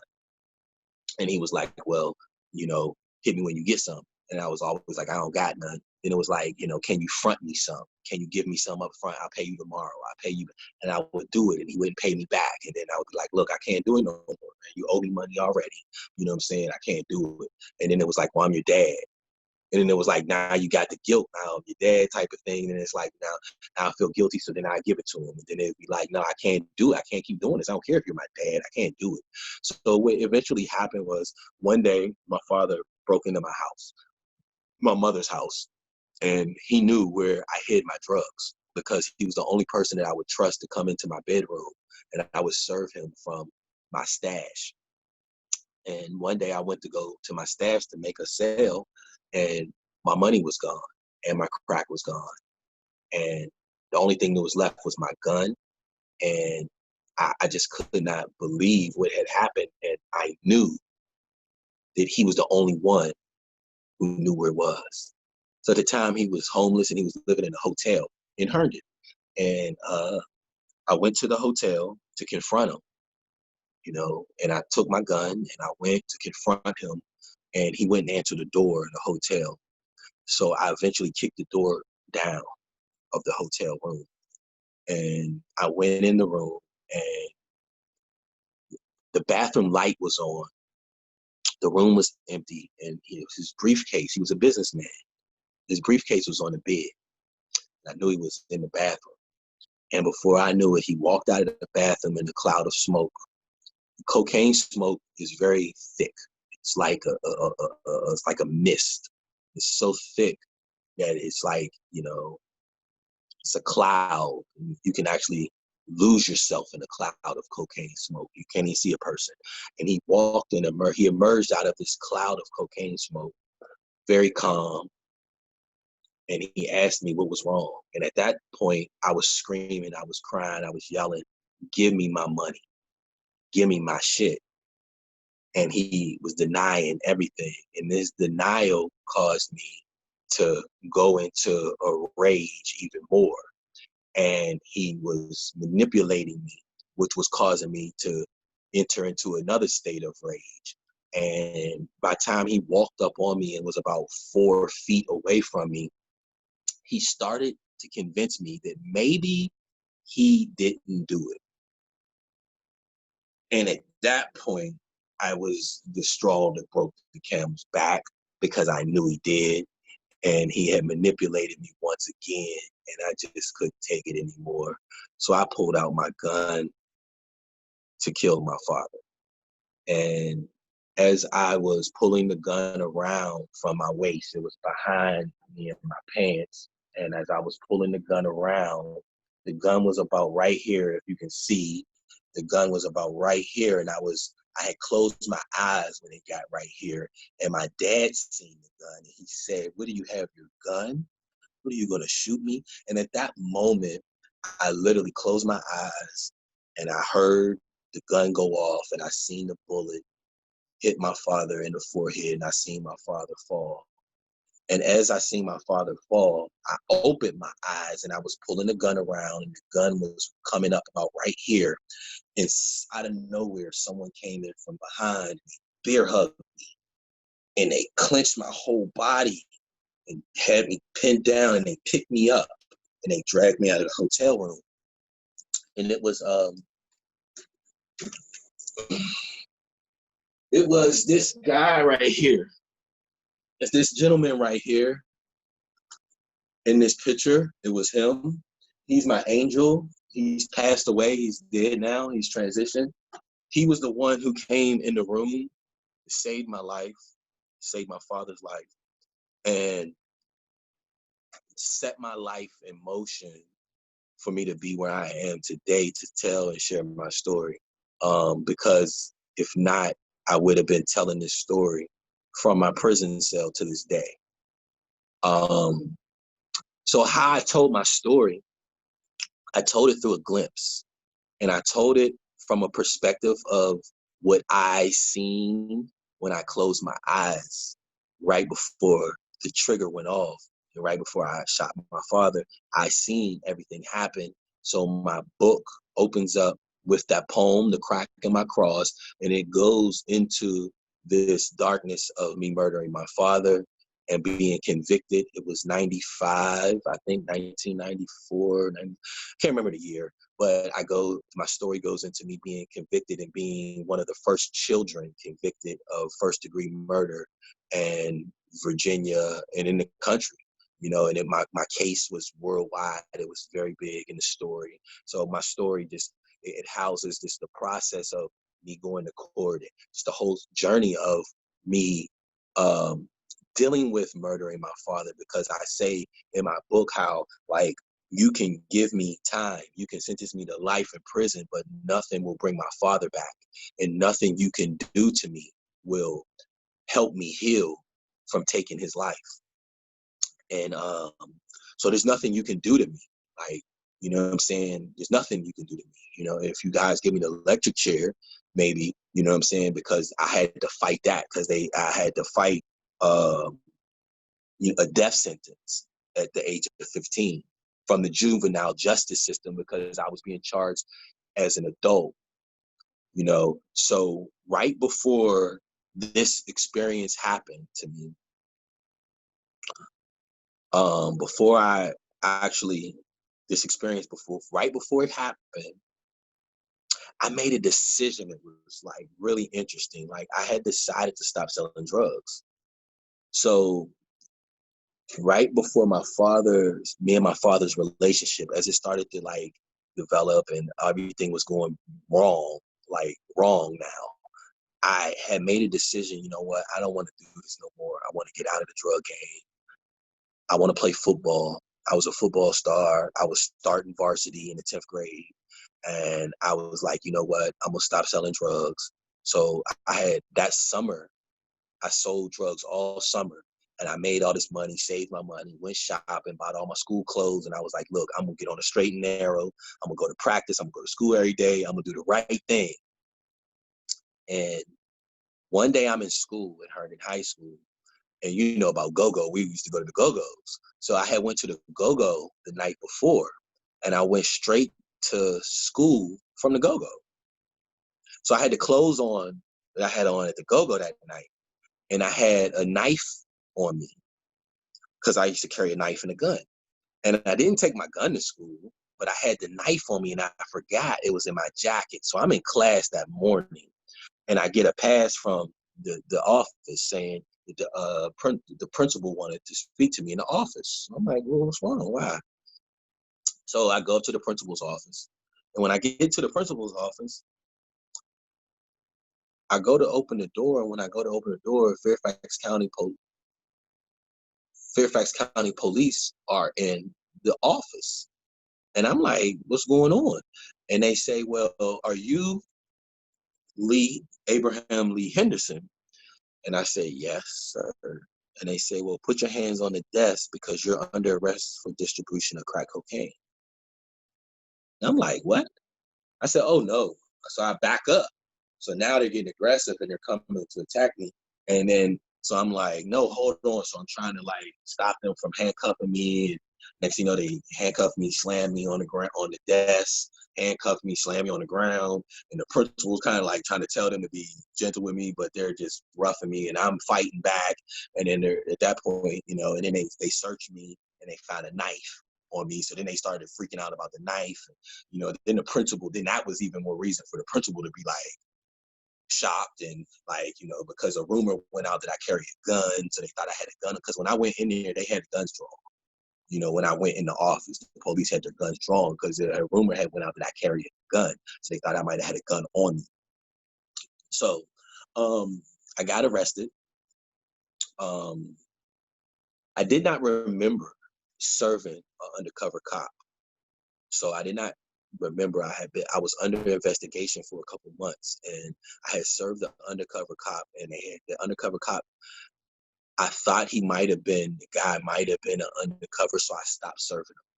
And I wouldn't serve him anymore. They was trying to get me to keep serving him so they can build up a stronger case on me, but I stopped. So they finally came and got me, and the investigation had been going on for 3 months. So when they told me the date when I did it, I didn't remember it.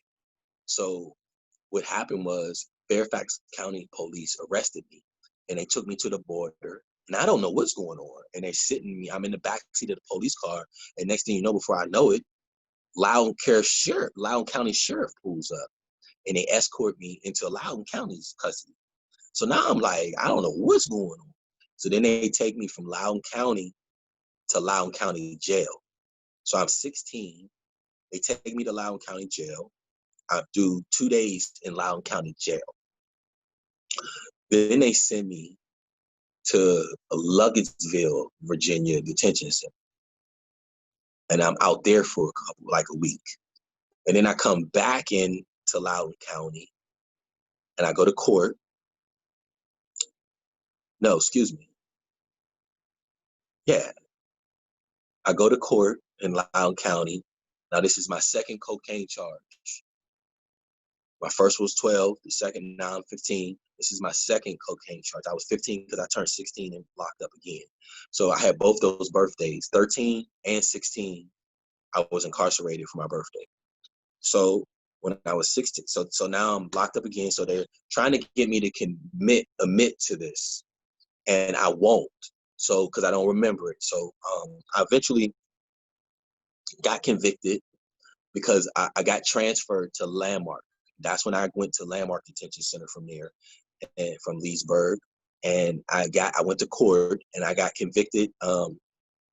They charged me with crack cocaine distribution, and I got sentenced to juvenile life.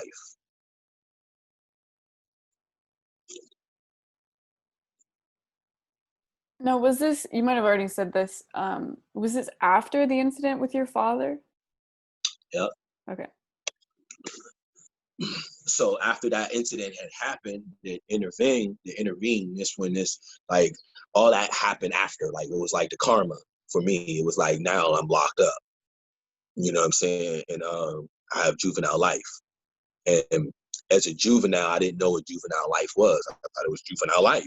That's what they call it. So, you know what I'm saying? But when I was at the age of 15, I was committed to the state of Virginia until I was 21.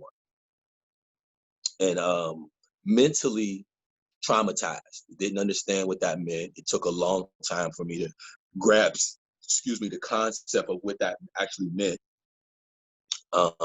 They shipped me. I spent about 9 months in Landmark Detention Center, and then I was shipped to Bon Air and Richmond, Virginia. And I spent like 3 months in Bon Air, 3 or 4 months in Bon Air, which is a transitional facility that you transition from Bon Air, and they decide where you're going to go based on your treatment program and treatment plan.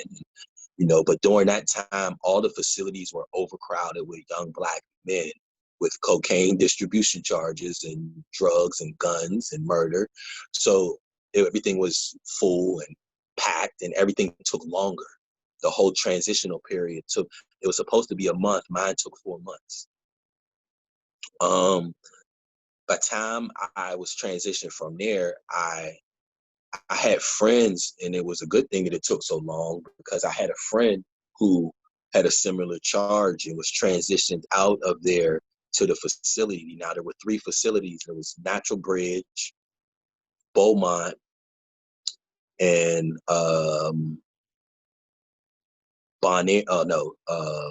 Handover. So it was 3 facilities that you would go to when you got sentenced downstate.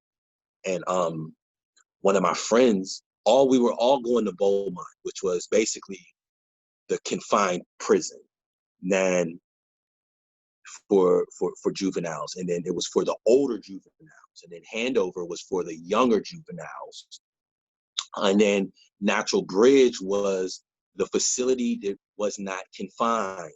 There was no bars. It was a camp.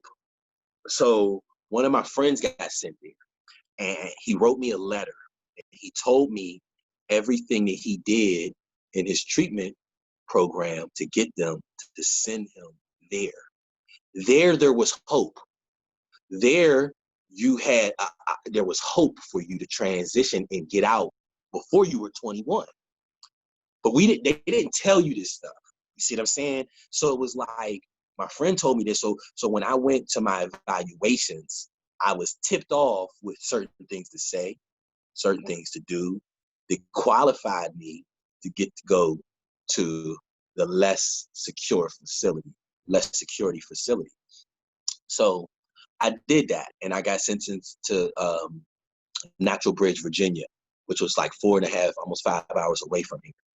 And I went to Natural Bridge, Virginia, and I spent another year in Natural Bridge, Virginia, about 18 months in Natural Bridge, Virginia. And I finally made parole, what they call it. I didn't make my target date because they give you a target date, an early date, and a late date. I came home on my target date, and I came home a couple months before I was 18, and I came home right enough time my senior year to play football. And I got out and I played my senior year, and I played football for Herndon High, and I took my team. We won the district championship, we won the regional championship, and we almost won the state championship.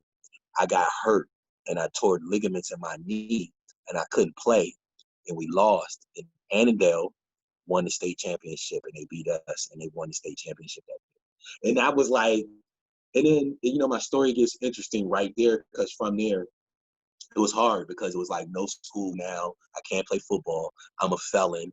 I got 2 crack cocaine charges. What am I going to do with my life? Like, I have dyslexia. I cannot read. I'm a functional illiterate. I can't write. What am I going to do? So I ended up getting my girlfriend pregnant. Like, I got my girlfriend pregnant. Like, go, that good job. So I get my girlfriend pregnant, and I have my first child at the age of 19.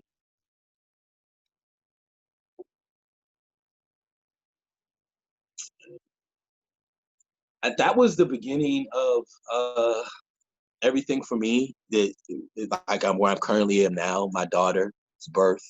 My daughter was born 1995, September 19th, 1995. And on October the 16th, the Honorable Minister Louis Farrakhan had the Million Man March. So that year was a pivotal year in my life because my daughter was born. Minister Farrakhan called Black men to Washington, D.C. to atone and ask God for forgiveness. He called Black men to D.C. to atone and ask their women and their parents and their family for forgiveness for all the destruction that we had done and we had been doing to ourselves. And I was a part of it, and I was blessed to go to the Million Man March and go through that experience that changed my life and awakened me into my true value and knowledge of self. And I began to develop the clothing line called 360 because it was within a year later, I got my first job, real job for the first time in my life. And I was a caretaker, and I took care of the elderly for about 2 years as a caretaker. And as a caretaker, it was very critical because it taught me the value of human life again, because I lost the value of human life through selling drugs. And I became a caretaker, and I loved it. And I was introduced to mental health awareness there because I was introduced to mental health awareness with elderly first. And then I got the opportunity, like I said, I got really interested and attracted to Minister Farrakhan, and I really started studying, and I started learning about myself. And I got really sick. My friends went to prison. My brother went to prison. They all got indicted, went to prison, and I got sick. And I had a stomach condition where when I was about 15 years old in the go-go, I got stabbed in the stomach. So I got stabbed in my stomach with an ice pick. And I never went to the doctors. And it was pretty bad, and I should have went. And years later, it developed into internal bleeding. And it affected my digestive system. And then all the stress and anxiety and all the drug and alcohol abuse all caught up with me. So by the time I was about 19, 20, I started having internal bleeding. And every time I went to the bathroom, I was bleeding from my rectum. and I got really scared. So I became a vegetarian. I changed my life. I read a book called How to Eat to Live by the Honorable Elijah Muhammad. And I was like, I want to change my life. And I accepted Islam, and I had became a Muslim. And at the time, all my friends and everybody thought that I changed my name to Abraham. But little did they know that my name was always Abraham. I just never went by it, really, because I hated it. And I didn't identify with nobody but Abraham, President Abraham. And then I couldn't spell it. So it was like, no, I hated it. But as an adult, as a young adult, I was probably about 23, 21, around that time when I accepted Islam. And I changed my life. I changed my diet.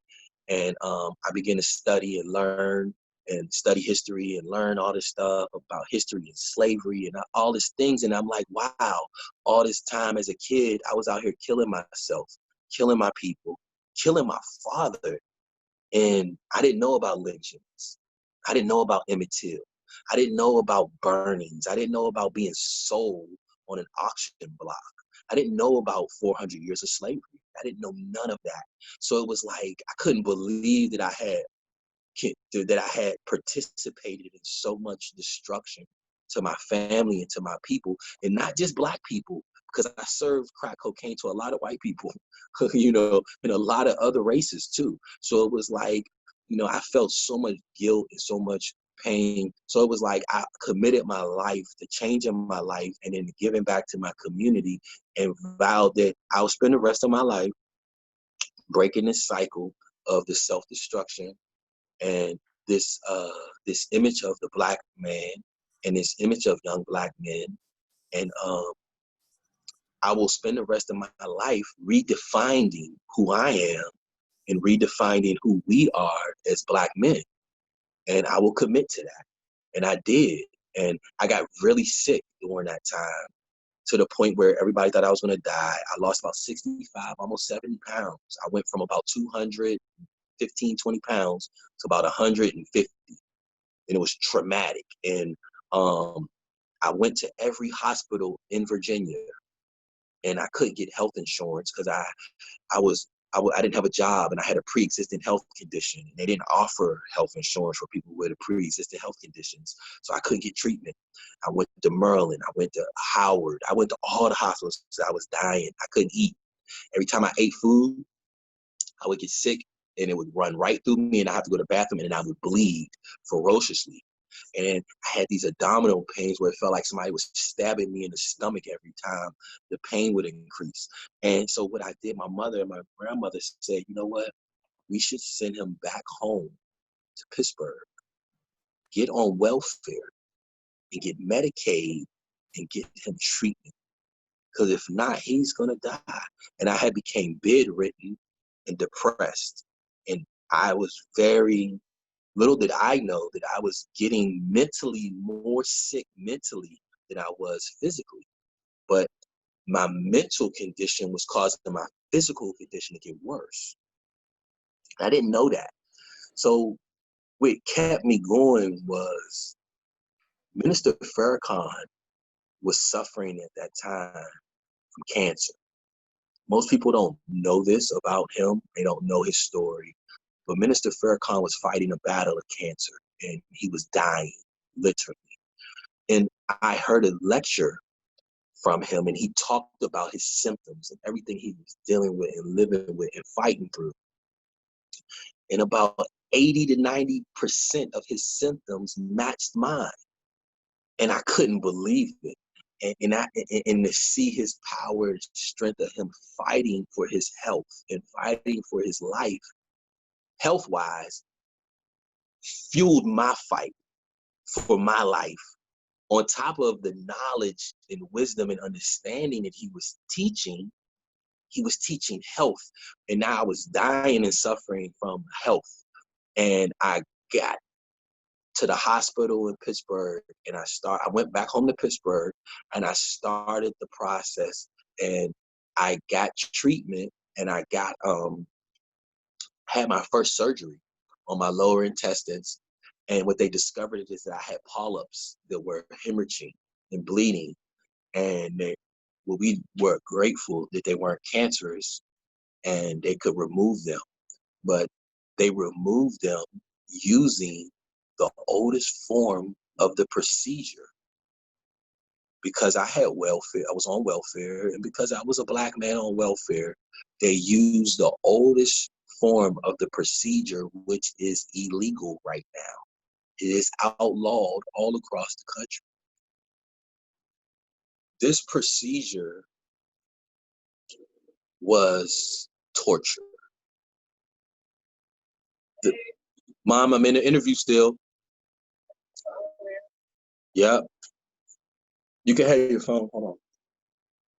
You can have the phone. I'm using it. Here's the phone. So, excuse me. So, the procedure that that they did was called the rubber band technique. What year was this? And this was, oh wow.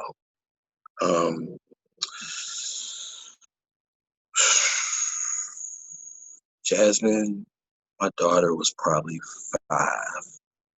So this had to be 2000, maybe 2001. Wait, hold on. 99. I went in 99.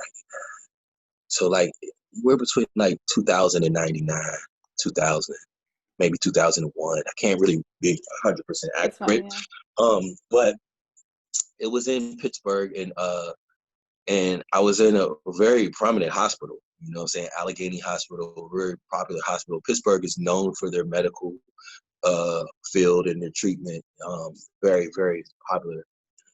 So what they do is that they go into the rectum and they strangle the polyp with a rubber band, like the size of your braces. Have you ever seen the braces and the little teeny rubber bands? What they do is they go in and they use this instrument to administer the rubber band into you, and then they open the rubber band up while they're inside of you, and then they clamps the polyp with the rubber band, and then they remove themselves, and then the whole thing is the rubber band is to strangle the polyp, and it's supposed to dissolve on its own. So they administer this process with no anesthesia. They give you a subtle sedation, you know what I'm saying, that doesn't do anything, and they place you in a fetal position, and they kind of tilt you upside down.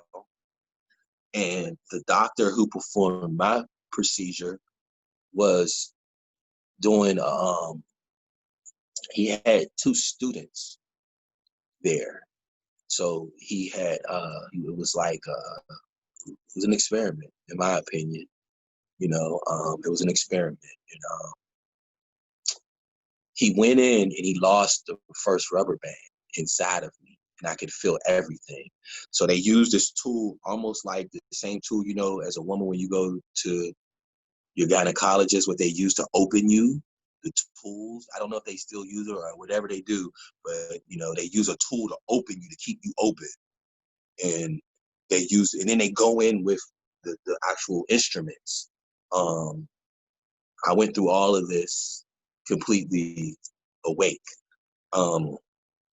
They go in and they lost the rubber band, and they were kind of finding, because it was a scope camera in there, and they couldn't, they had to come out, put another rubber band on. And when they went in the second time, I was literally crying and screaming to the top of my lungs. And before I knew it, my mom bust in the operating room. She said she could hear me screaming in the waiting. She was like, "What are y'all doing?" Like, it was torture. Like, I felt like I was dying. It was literally torture, the worst physical pain that I've ever experienced. Most humiliating, invading pain. You know, it was 3 doctors. It was one white doctor, and then it was like 2 other young kids, basically, you know, in college, you know what I'm saying, watching. Like, it shit was fucked up. Like, so I got through that procedure, and I couldn't walk for a couple days. They had to like wheel me. I couldn't even sit down, so they had to carry me out of the hospital. They had to carry me into my home, and it was my brothers who did that. When I had went back to Pittsburgh, I had actually, for the first time in my life, I was back in a Black community for the first time. And back to that, it was a culture shock again, because I've been here all this time. So it was like different. And I was introduced to the FOI, and I was introduced to the Fruit of Islam through the Nation of Islam, and they had took me in, and I had became a part of learning how to run and operate a business in a store.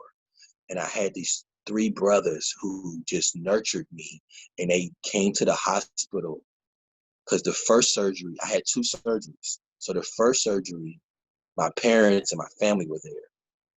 The second surgery, my family couldn't come.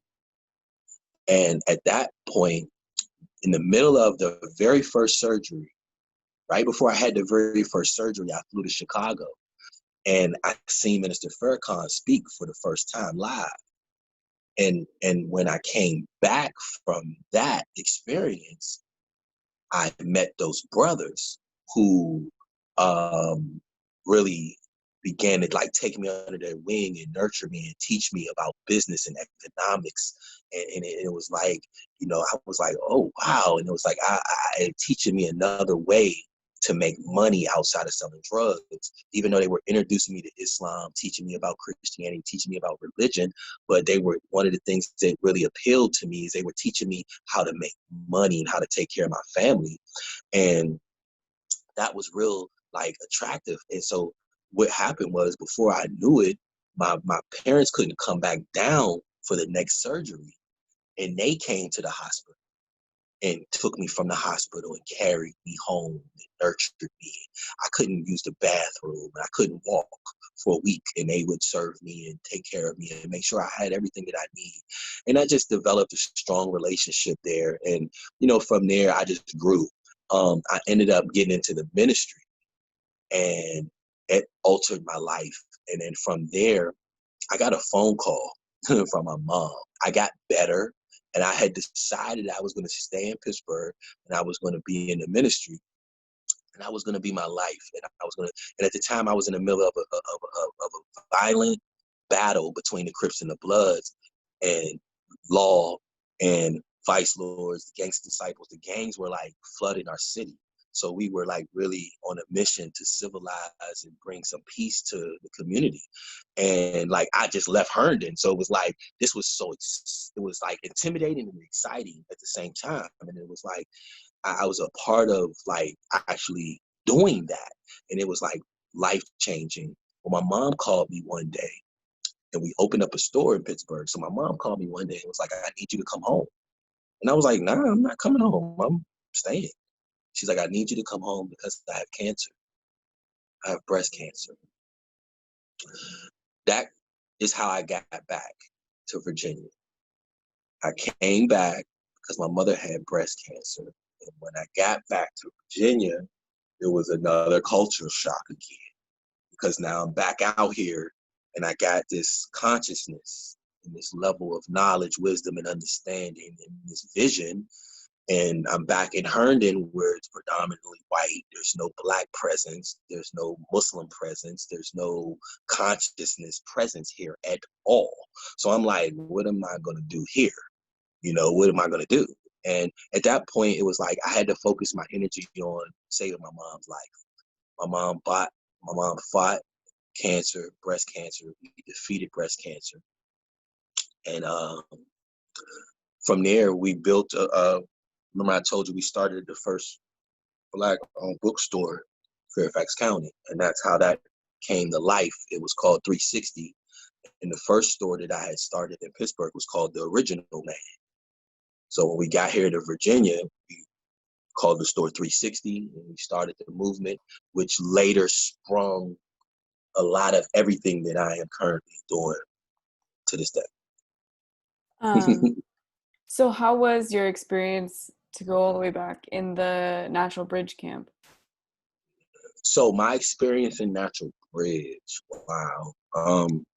Now there, I can say I was a part of riots, not in Natural Bridge, excuse me, Landmark. Mm-hmm. I was a part of 2 riots in Landmark. Um, lot of physical, not I, in Natural Bridge, I witnessed rape and abuse from guards in Natural Bridge, molestation. Um, there was a one staff that was like known for molesting kids, you know, big white guy, you know, named McFadden. I'll call his name out. I'll never forget his name. Never forget his name was Officer or McFadden. You know, he was probably about 6'5". You know, just a real fucked up person. You know what I'm saying? Mm-hmm. That raped and molest kids. You know what I'm saying? Um, he didn't get a hold of me. He'd have been dead, or I'd have been dead. But Natural Bridge was a very interesting place because there was no bars, there was no gates, there was no locked doors. But we were in the middle of 2 mountains, and it took an hour on one road to get to the facility. It was literally in the middle of nowhere. And if you decided that you wanted to run and leave, it was a death sentence. So that was a challenge because we were all incarcerated. And it's like you wake up, come out, and there were dorms, camps, cabins or so. And you come out your cabin, you could just leave if you wanted to. But it was literally suicide because where was you going to go? Mm-hmm. You look to the left, mountains, high. Look to the right, mountains. Every 4 corners you look, we were in the middle of mountains. And so there was nowhere to go. I would say that the program there was definitely, I got a lot out of the program there because I wanted better for myself at that point. Like I enrolled in building maintenance, carpentry. So I went to school. I got trained to become carpenter, building maintenance, and I got a certificate. Um, you know, um, it was an interesting place because like I never smoked cigarettes until I got there. I started smoking cigarettes when I got there, excuse me, because that was like the cool shit to do. Everybody was smoking cigarettes, and I was like, damn, my first day there, I ain't know nobody. I knew a couple people who had got sentenced there, but the facility was so big. Like when I got put on my camp in my cottage or whatever, I didn't know anybody in it. In my cottage, it was maybe about 40, 50 kids in my cottage, and I didn't know anybody. So I went to the bathroom, and I thought they was gonna jump me. So I was used to fighting already, being locked up. I was used to, you know what I'm saying? I was trying to find something to make a shank with, knife with. I couldn't find nothing. So I was just like, well, if they gonna jump me, they gonna jump me in the bathroom. I'm gonna know who's gonna jump me. I'm not gonna get jumped out in the opening where everybody can just jump. So I remember my first day, I walked back to the bathroom and I could hear people talking like, hey, he going to the bathroom, like, hey, get him. And then I'm like, well, come get me. So I went back to the bathroom and I went to the sink and I was putting water, you know what I'm saying, on my hands and soap, making my arms and my hands real slippery and like ready, like so if they grab me and I'm at the sink and I'm washing my hands and they don't know what I'm doing. I don't know if they know what I'm doing. And I can hear like it's about 6 of them up in there. And they're behind me and they hear them talking and next thing you know, somebody say, what you in for? You know what I'm saying? And I ain't answering. You know what I'm saying? And then they start smoking. They're smoking cigarettes and you know what I'm saying? And they talking shit. And then somebody say something else to me and I turn around like, what's up? You know what I'm saying? And like I was ready to go. And they didn't want to see me. They didn't want it. So it was like, I realized at that moment, they didn't really, like, they was testing me. And at that point, they was like, nah, it's all good. We just, you know what I'm saying? You smoke? And I was like, nah, I don't smoke. And they was like, shit, man, you up in here, you gonna be here for at least a year, you gonna smoke. And then he handed me a cigarette. And I smoked the cigarette for the first, and I started choking. I was like, and, you know, and then it's funny because I ended up taking over the facility and becoming a drug dealer, not a drug dealer, but a cigarette dealer in Natural Bridge facility. It was illegal for us to smoke cigarettes. So we had to smuggle cigarettes in. There was staff that would smuggle the cigarettes in, but the staff, and not one staff, McFadden, who was raping and molesting the kids, he was one of those staff who smuggled cigarettes in and weed. So he would, so when I got into the facility, I started realizing and learning and getting the hang of things. By a couple months I'm in, you know what I'm saying? And I'm smoking cigarettes, and, you know, next thing you know, probably about 3 months in, my mom comes to visit me, and my mom smokes cigarettes. So I was like, Mom, give me your pack of cigarettes. She was like, what? She was like, she had a packet. We're in visitation in the gym, and there's tables and chairs all over the gym, and everybody's visiting, and the guards are everywhere. So I said, Mom, you got a pack of cigarettes on you? And she said, yeah. I said, look, soon as the visitation's over, take your cigarettes, go to the bathroom, take your pack of cigarettes, put them in the, they were able to bring us food from outside. So she brought me McDonald's. So I said, take the cigarettes, put them in the McDonald's bag, and throw it in the trash. She was like, no, I'm not doing that.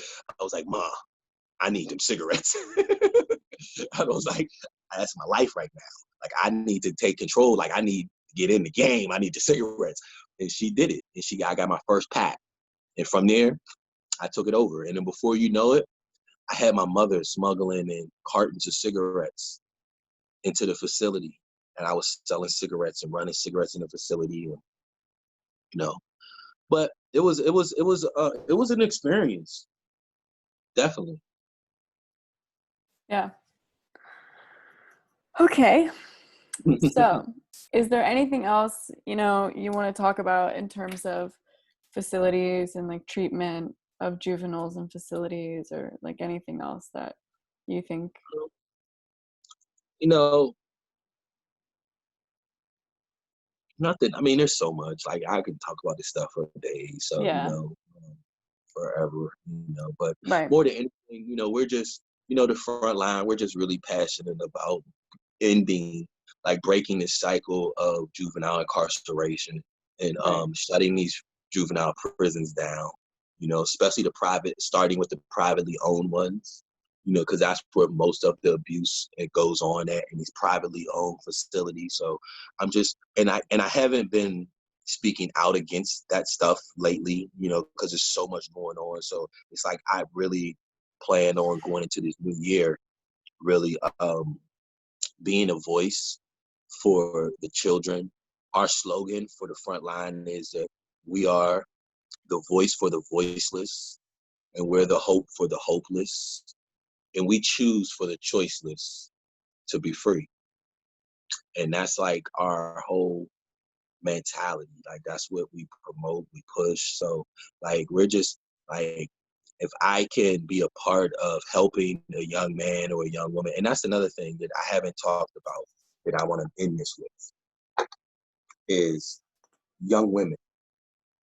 So I have a very extensive experience with young women that are incarcerated of all races. I have counseled and I have worked with young girls who are incarcerated, and it is the saddest thing.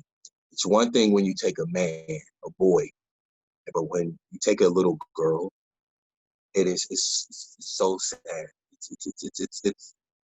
It's so inhumane. you know, and there's stories that I have in my archives that are just unbelievable, you know. So these little girls, man, I'm a voice for little girls. I'm a voice for these little boys, you know what I'm saying? These young kids who've been hurt, damaged, and traumatized by their parents and then by the systems. And then they're thrown into a prison because they made a bad choice. Mhm. So, just, Yeah. Okay. Well, I think all of this was really incredibly helpful. Um, Definitely a lot of really good information. I'm going to obviously like go back through everything. I'll have it all typed up. And if there's any other questions that come up, I'll let you know if I need like clarification or anything. okay, Um, please. yeah. Yeah, please do. Please reach out to me, keep me posted, let me know. Like right now, I'm in the process of publishing this book. So this would definitely, once my book is published, this along with any other platform or any other outlet would definitely help us spread our message of awareness around this country and Mhm.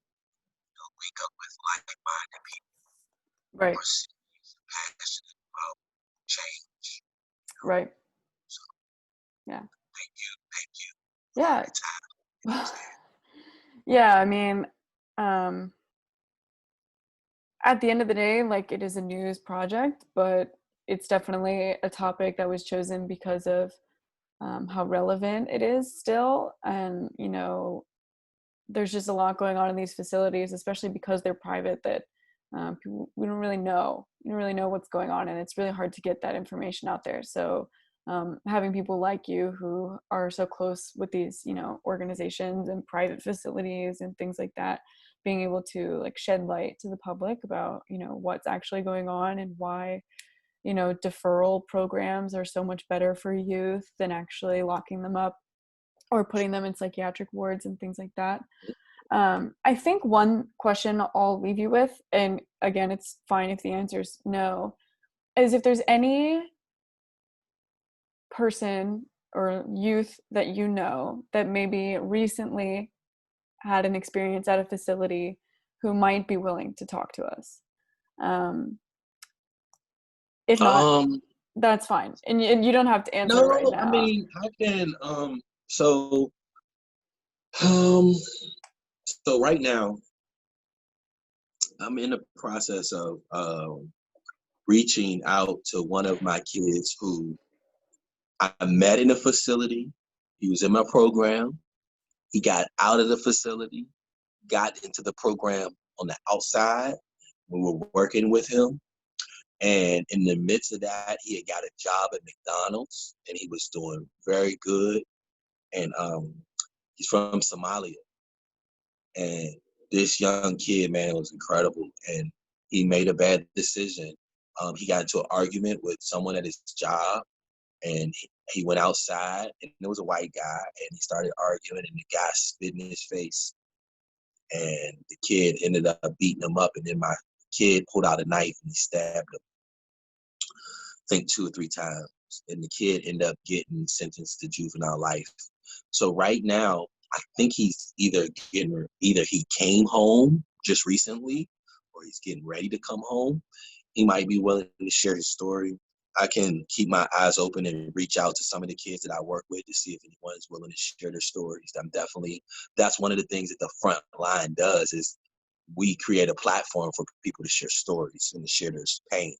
Right. So I definitely have other people